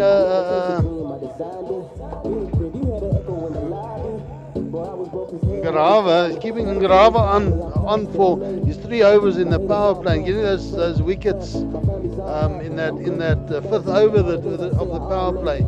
Similar sort of thing. Scholes normally only bowls one up front in the power play and gets taken off, but obviously Erasmus seeing something. Good captaincy, keeping him on another over, and there they get another breakthrough. And this game now, very, very nicely poised. I wouldn't say it's evenly poised. I don't think it's evenly poised, but very nicely poised for a sort of a tense battle going forward.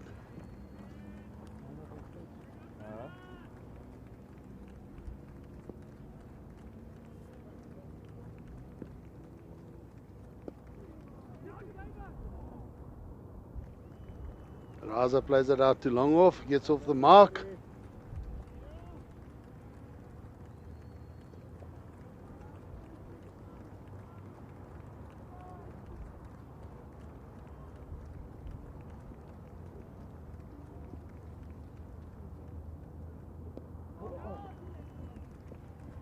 That one just back of a length, and Wells playing it down backward down to a fine leg. Lungameni doing the fielding. Be interesting to see whether Captain Erasmus will bowl himself now, what he's going to do. Oh, JJ Smith. Okay, interesting. JJ Smith having a second over. Well, I guess when wickets is the name of the game and you've had success with the bowler, then you keep him on for another one. Obviously his tail's up, bowling with the wind in his back. I think a brilliant start all over for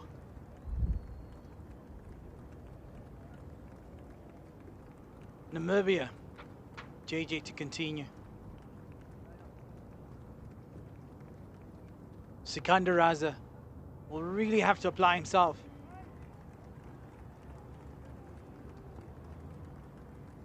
Zimbabwe can definitely not afford to lose any more wickets.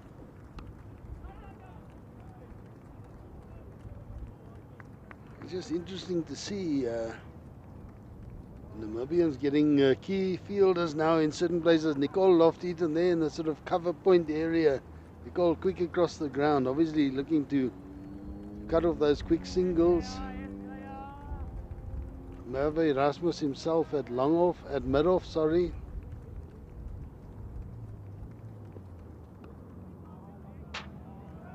JP Kotze tucked in there at mid-wicket.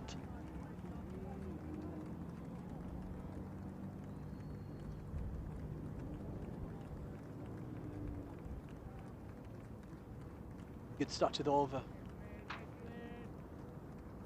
Just keeping it nice and simple. JJ Smith. And just around the wicket, which is a good tactic. He bowls well around the wicket to right-handers. Oh, and that one just seemed to straighten on him a little bit. Using the wind well there, I think, as well, JJ.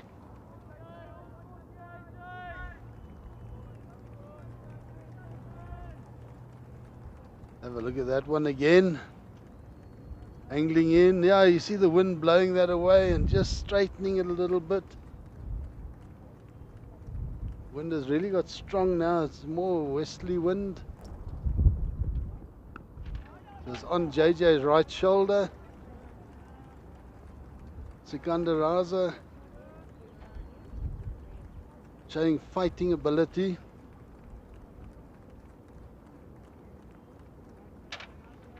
Yeah, obviously a guy like Sikandar Raza, if you look at his record over the years, he's not going to have that sort of record without being a fighter, without getting into the fight. And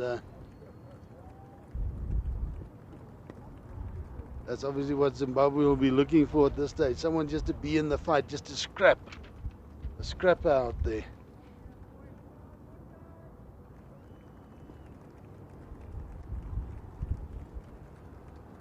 Just manages to run that down. Waits for it.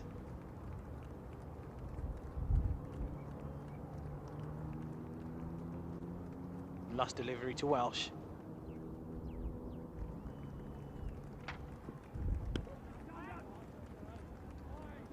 There we see Nicole Lofty-Eaton quick across the ground. Cutting that one off, no run, and one run of that over.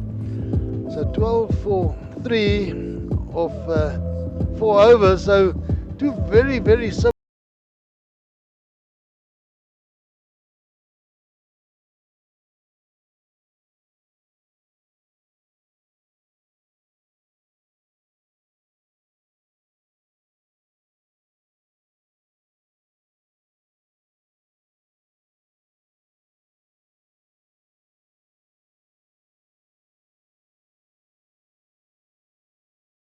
Going as long as they're keeping it tight. Scholz to Sikanda. Well, that one pushed through.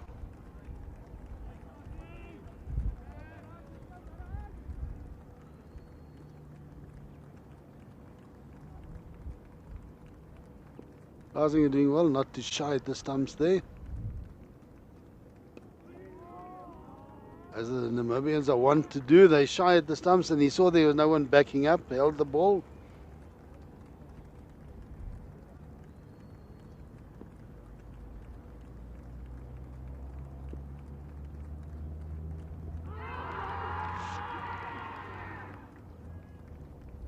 Very loud shouts. Schumacher.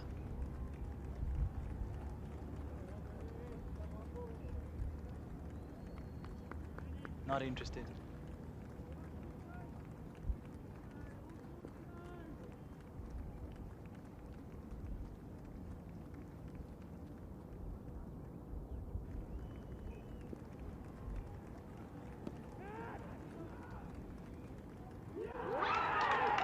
And that's the departure of Sikanda Raza. It's a big wicket. Look at that celebration from the Namibians.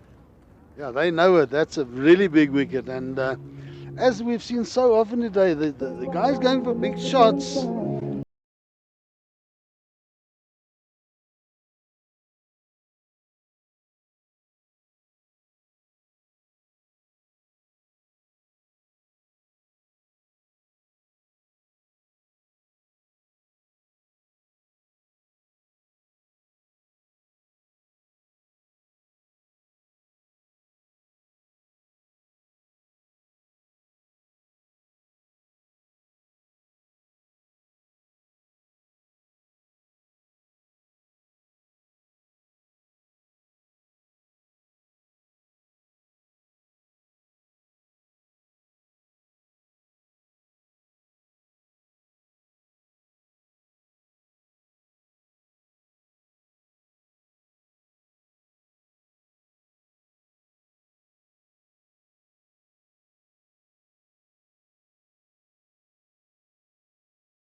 And the Eagles tails Uncle, are up.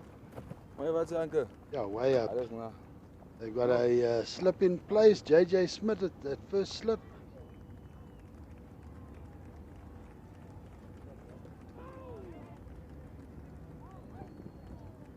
So the previous delivery where they had a big appeal for LBW, nothing came of it, and then the next one, the wicket.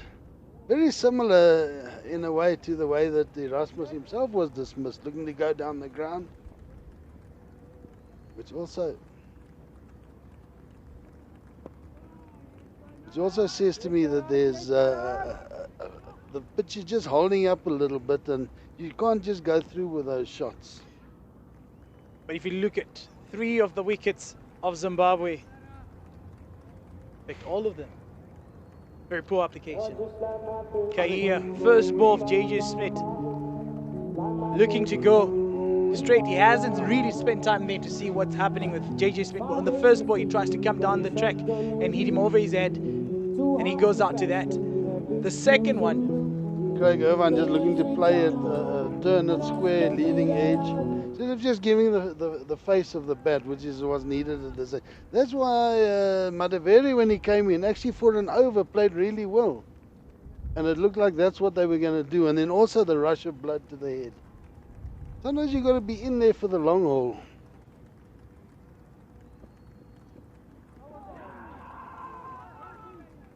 And, you know, that, talking about that, not just from the Zimbabwean point of view, but the Namibians were also not in there for the long haul today. A little bit of application that was just required from one or two batters to get them to a more acceptable total. It just wasn't there. And maybe it's the pressure of the match situation, and it's maybe a good thing to be in it now and to be able to discuss it later.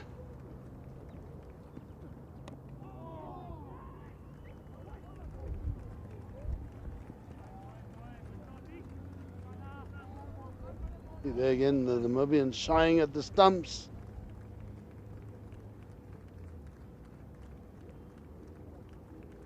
a little bit of a crowd coming in now. I think people are taking off work a little early on a Monday. Well, it's just after 5, and yeah, I think it's a good time to come down to the ground. A good hour at least of play left, maybe a bit more. And really nicely poised game.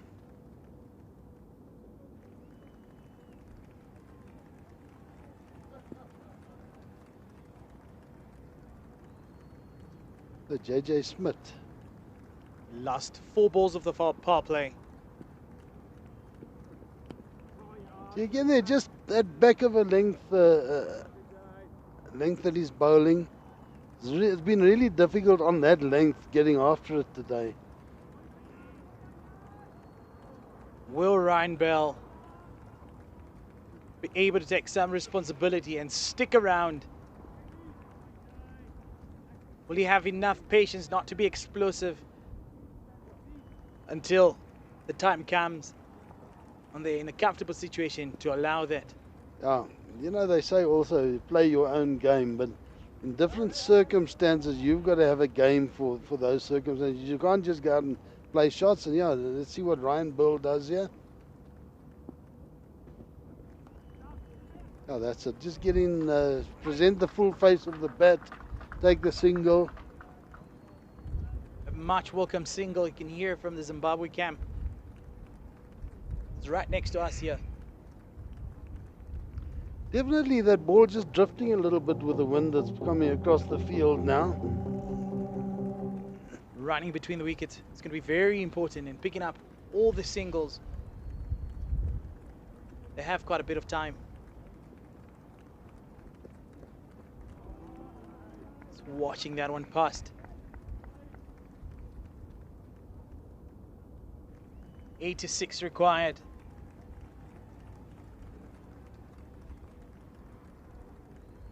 And it is the last ball of the power play. Well, it looked like a little bit of a cutter there.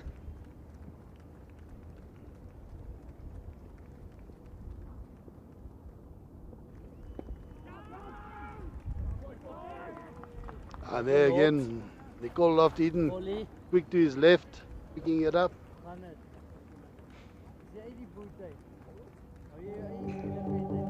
And the power play is finished, 16 for 4. Bring the action. Zimbabwe finds himself in a very tough position. 4 wickets lost within 10 deliveries. And as you were saying earlier, the Namibians, that was their lowest power play of the series. I think I can almost go out to say that this is the lowest Zimbabwean total of power plays, 16 for 4. That first game, where were they at the end of the power play, Dix? As you can see with the worm. Yeah, it's way below there. Losing those wickets in clusters. Okay, who's going to be bowling now? Tangeni Lungameni, I think a good choice to come on at this stage.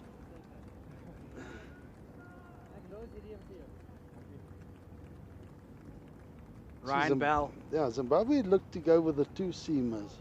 I think just out of hindsight and what I said, I also thought that the spinners did quite well until I saw the bowling figures. And all of a sudden I realized, but it's actually a seamers type wicket this, and Namibia have him, and they've also got Andre Klaasinga, and they've got Jan Freiling. So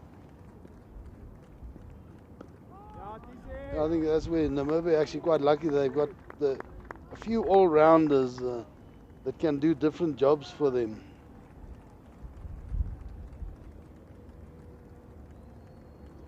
But yeah, that's now besides the point. 102 is still not a big target to chase, and if these two just bat properly, just take their singles, then they can get their side quite close.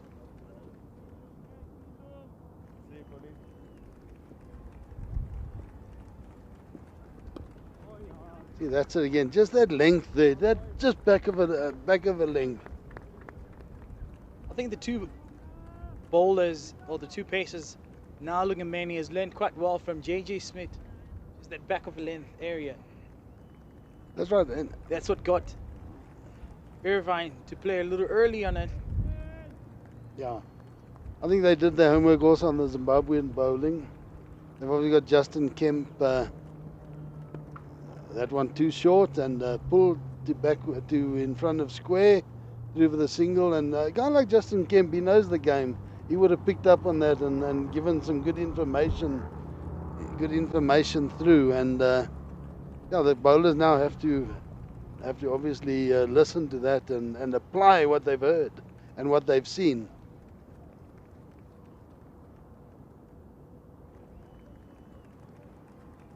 ZIM.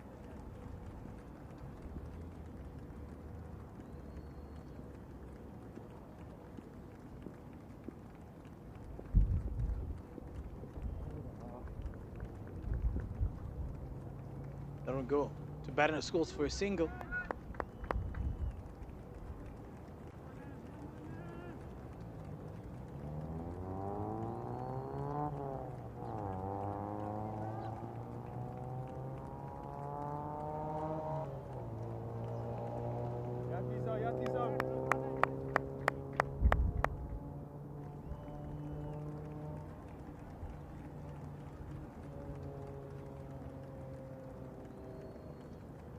Ngameni.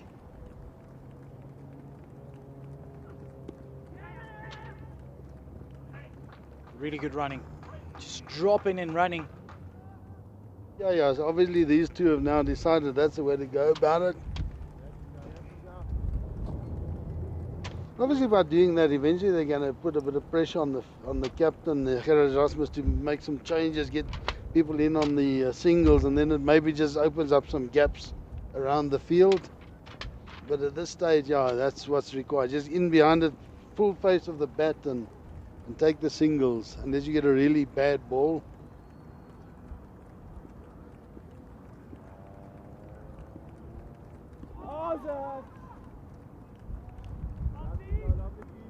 Seven overs done, and it's only 19 runs for the loss of 4 wickets.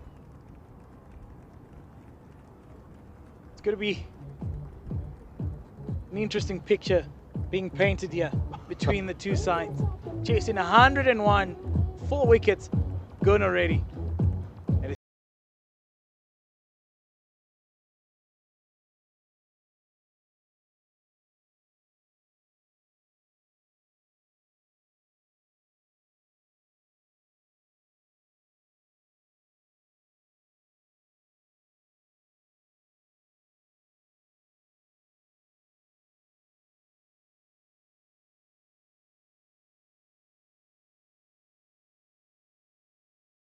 I think that's also a good bowling change now. Erasmus has become a wicket taker in recent years. Become a wicket taker, and enjoys bowling to left-handers. Did he not get Burl yesterday? Who got the wicket of Burl yesterday? I know he played the reverse sweep and he got caught. But who was the bowler? It was Erasmus, I think. Erasmus got Sikandar Raza out yesterday. And Burl, I think, that caught behind. Zane Green, a good catch. But anyway,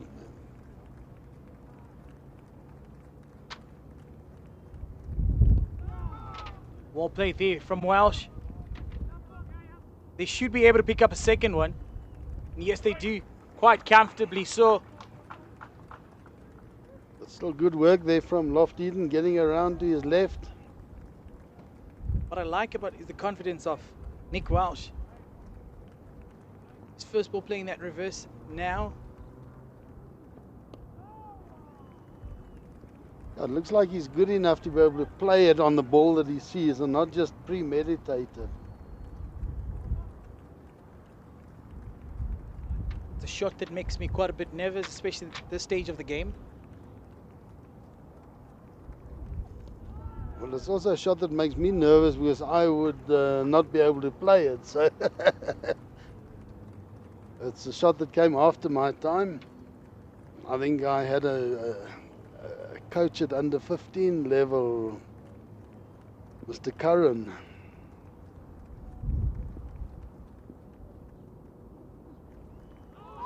Now, I think if Mr. Curran had seen me playing that shot and getting myself out, I would have felt a stump on Tuesday.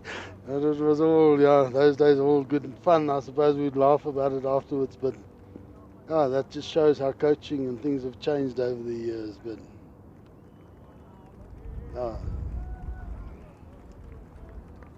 4 runs coming off of that. And again, Tangeni Lungameni from the southern end.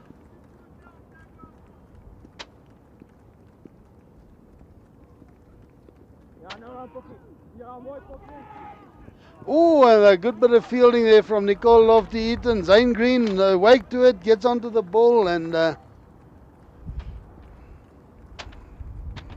you can see why they've got him in that point area. Again, just a good balance, quick across the ground, and just getting back before the ball hits the wickets.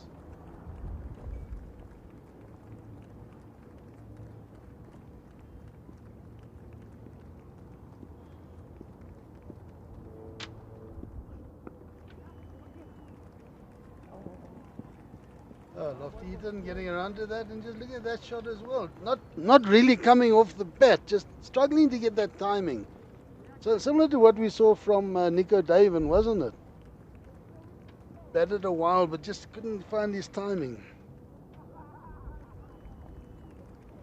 But also Lungameni sticking to his disciplines.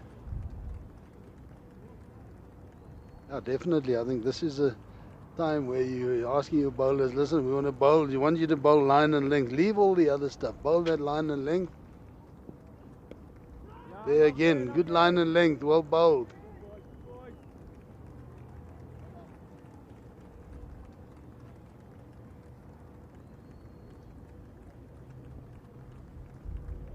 And as I said earlier, it's a warm-up game, it's a friendly, but it's still a very serious game, and you want nothing more than this, you know, this sort of competition when you're having warm-up games. Just gets the guys' minds into the game. Again. Brilliant running. Also good fielding there. Who was that? Daven? I must say, we've actually seen two sides that actually pride themselves on their fielding, don't they? So we've seen some really good fielding and some good catching today. Zimbabwe, that.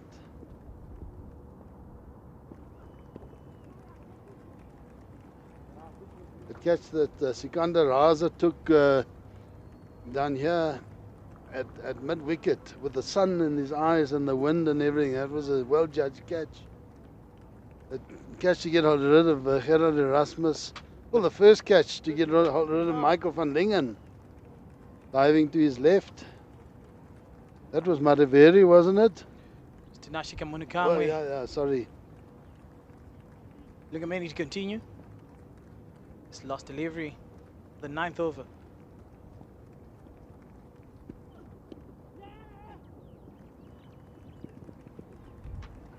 and they'll keep milking that area. They'll keep dropping and running. That's the only way they're going to get this scoreboard to tick. 27 for 4, 9 overs, almost halfway through the innings. They'll require 75 runs off 11 at 6.82 an over. And Namibia is still having Erasmus with a lot of overs. Jan Freiling hasn't bowled. And Nicole Lofty-Eaton. Yeah, it looks like he's letting his bowlers bowl in spells, giving them a chance. If they're bowling good lines and lengths, letting them continue. Just continue to put the pressure on. And there'll obviously be drinks after this over, so give the coaches a time to chat.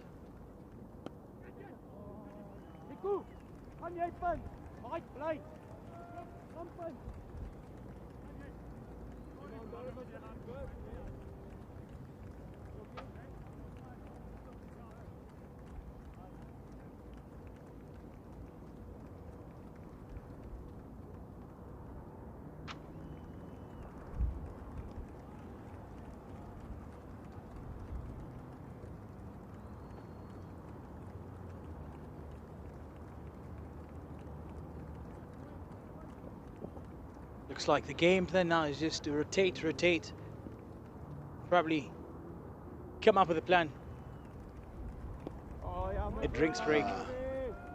Quicker one from Erasmus. Again, that length's so important there. Just hitting that right length.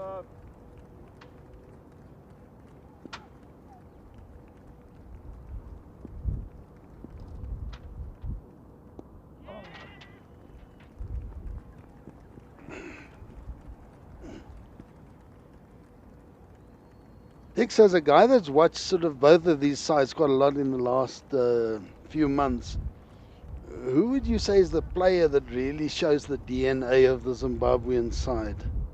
Shows what they're all about? Would it be Raza? Or would it be one of the other players? I think the way that Sikandar has been playing over the years really embodies the spirit of Zimbabwean cricket. He's been able to rise up to the occasion in many a times. There's also quite a few players that have come to the fore. And with that, halfway through the innings, 31 for 4, Zimbabwe finds himself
think all the players are feeling it, and it's going to be whoever handles the pressure better from here on in is going to win this game.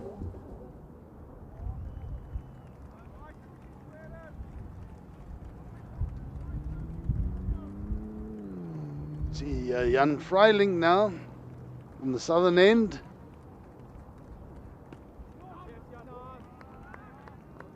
Freiling also around the wicket to Walsh, left arm around. Namibians have used that quite well, that left arm around, especially on this wicket where they looking to hit just back of a length. We saw the Zimbabwean seamers also doing really well, back of a length, difficult to get away.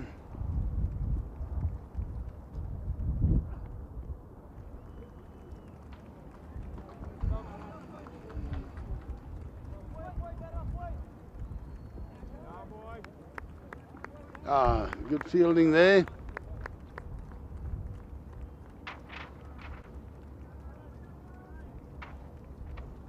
Good shot from Welsh. Just working it over the keeper, Zane Green. Jan Freiling had taken the pace off, so it didn't run away for 4.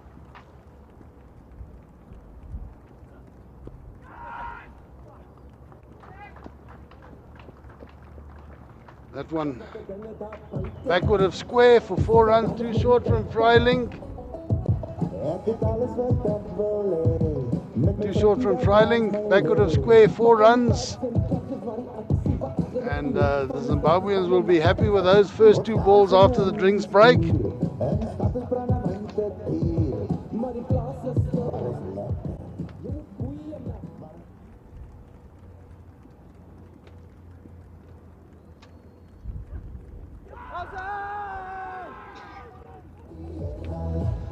Freiling, a big appeal for LBW.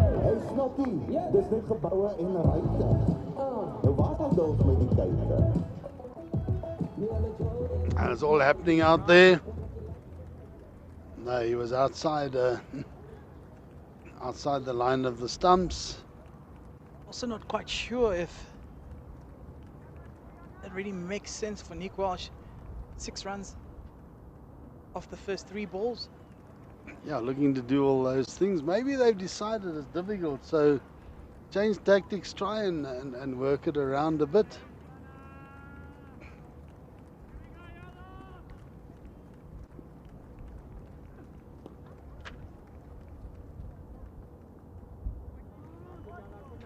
Bit more intensity from Welsh.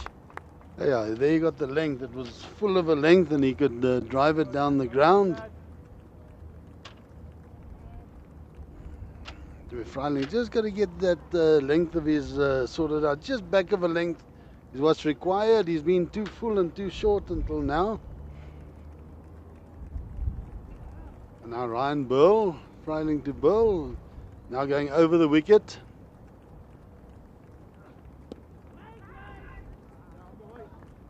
Straight to Erasmus on cover. Yeah, they won't take on Erasmus there.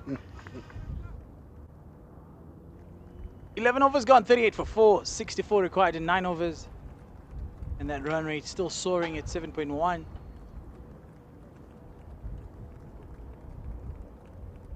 Yeah, so even though there was a 4 in that over, it's still below the required run rate.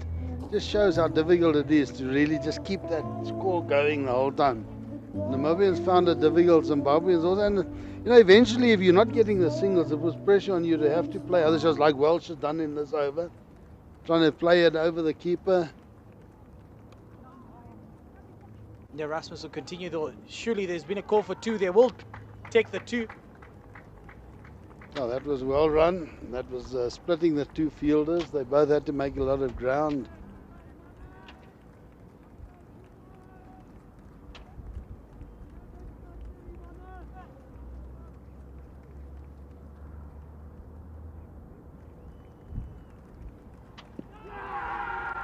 And the finger goes up. And Bo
senior partner.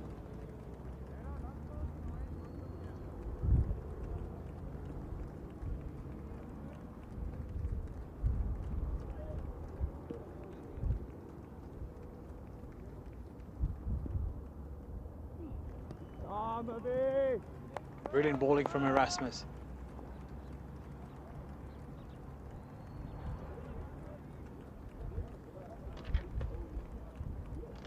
Well, doing a little bit of gardening down the wicket.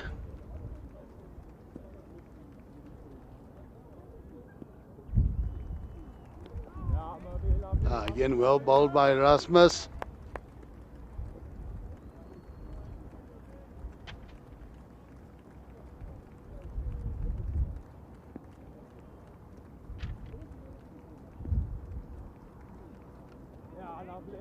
I think the problem that Burl has here, Dixon, is that he's sticking around, but eventually somewhere they're going to have to start going for it, because that run rate is now increasing quite drastically, and somewhere he's going to have to start going for it. And we've seen today that as soon as there's been pressure on the batters to go for it, that they've lost wickets. So he's got to balance this quite well about where he's going with his innings and with the Zimbabwean innings.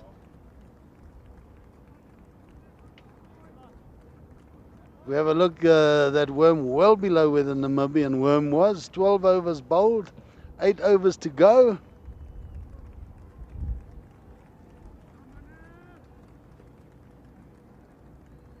Freiling to continue from the southern end. Dundee. Again, just keeping his shape there, keeping that elbow there, and take the single, give Bill the strike.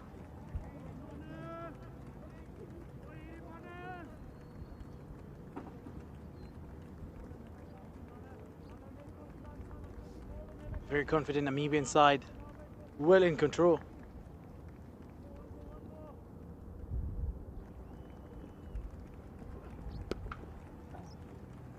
That one struck well by Burl. A much welcome boundary, a much needed boundary for Zimbabwe. That was well played by Burl, just waiting for it, getting the length and crashing it through the covers. Erasmus diving to his right, but could do nothing about it. And this will bring a bit of relief.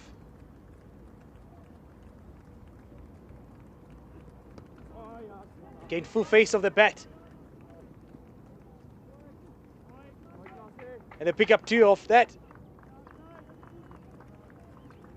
Oh, well played there by Bill. 4 and a 2. I think after this couple of games, he's really been able to watch Freiling. And that's a bit of a slip up by Freiling, just not doing his own fielding there, allowing them through for the single.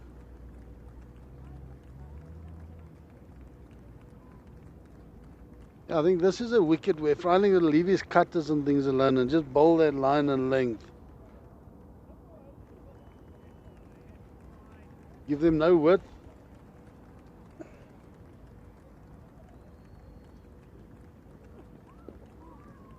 Dundee just keeps it simple and runs it down. Brings back Burl on strike. On that last delivery, we'll probably look for another single to retain the strike. He's 50 up for Zimbabwe.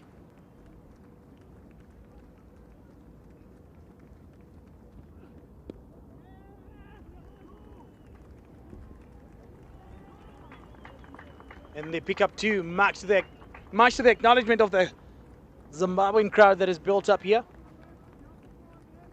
End of the over, 13, 50, 52 for 5. 50 runs needed in the 7 overs. Still needing more than 7 and over, Trev.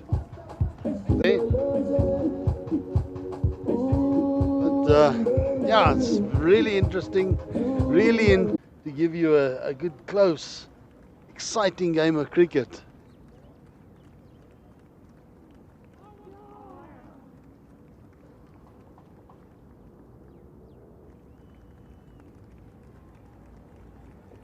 Madani equally capable as a batter. He just needs to be here, play a supportive role, rotate the strike.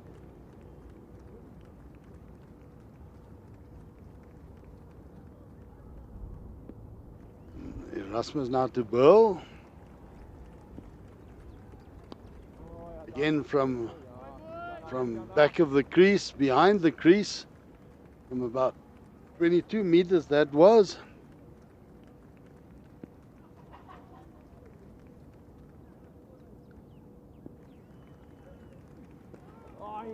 Again, Erasmus firing at it in.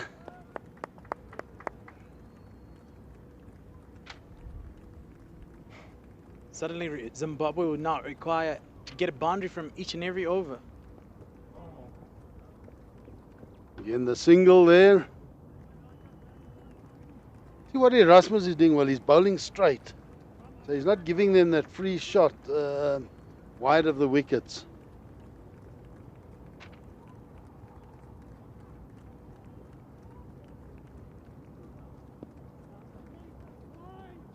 Ah, great fielding there. Who's that? Lofty Eaton again. He's been a live wire in the field.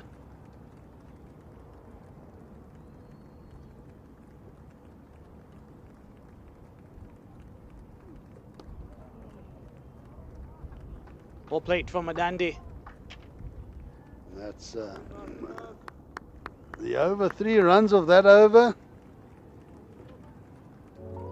And Erasmus' spell comes to an end. A brilliant 13, picking up 1 wicket. Yeah, so I think Erasmus now, he's got Scholes, who's got 1 more over. He's looking for 6 overs from his bowlers. He's got Scholes, who's got another over. I don't think we'll see Lofty Eaton, maybe Lofty Eaton. He's got Andre Klaasinger, who still needs to bowl, Jan Freiling and JJ Smith. So I think between Klaasinger, Smith, Freiling, and then Scholes obviously will bowl out his 4th over now. So we're going to need between Smith and Klaasinger and Freiling the 5 overs to be bowled. JJ Smith still has 1 over. So Klaasinger and Freiling to bowl 2 each.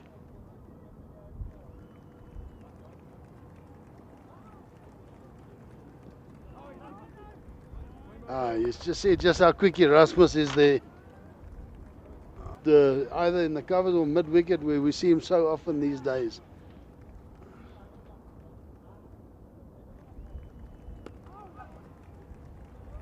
Played out to long on.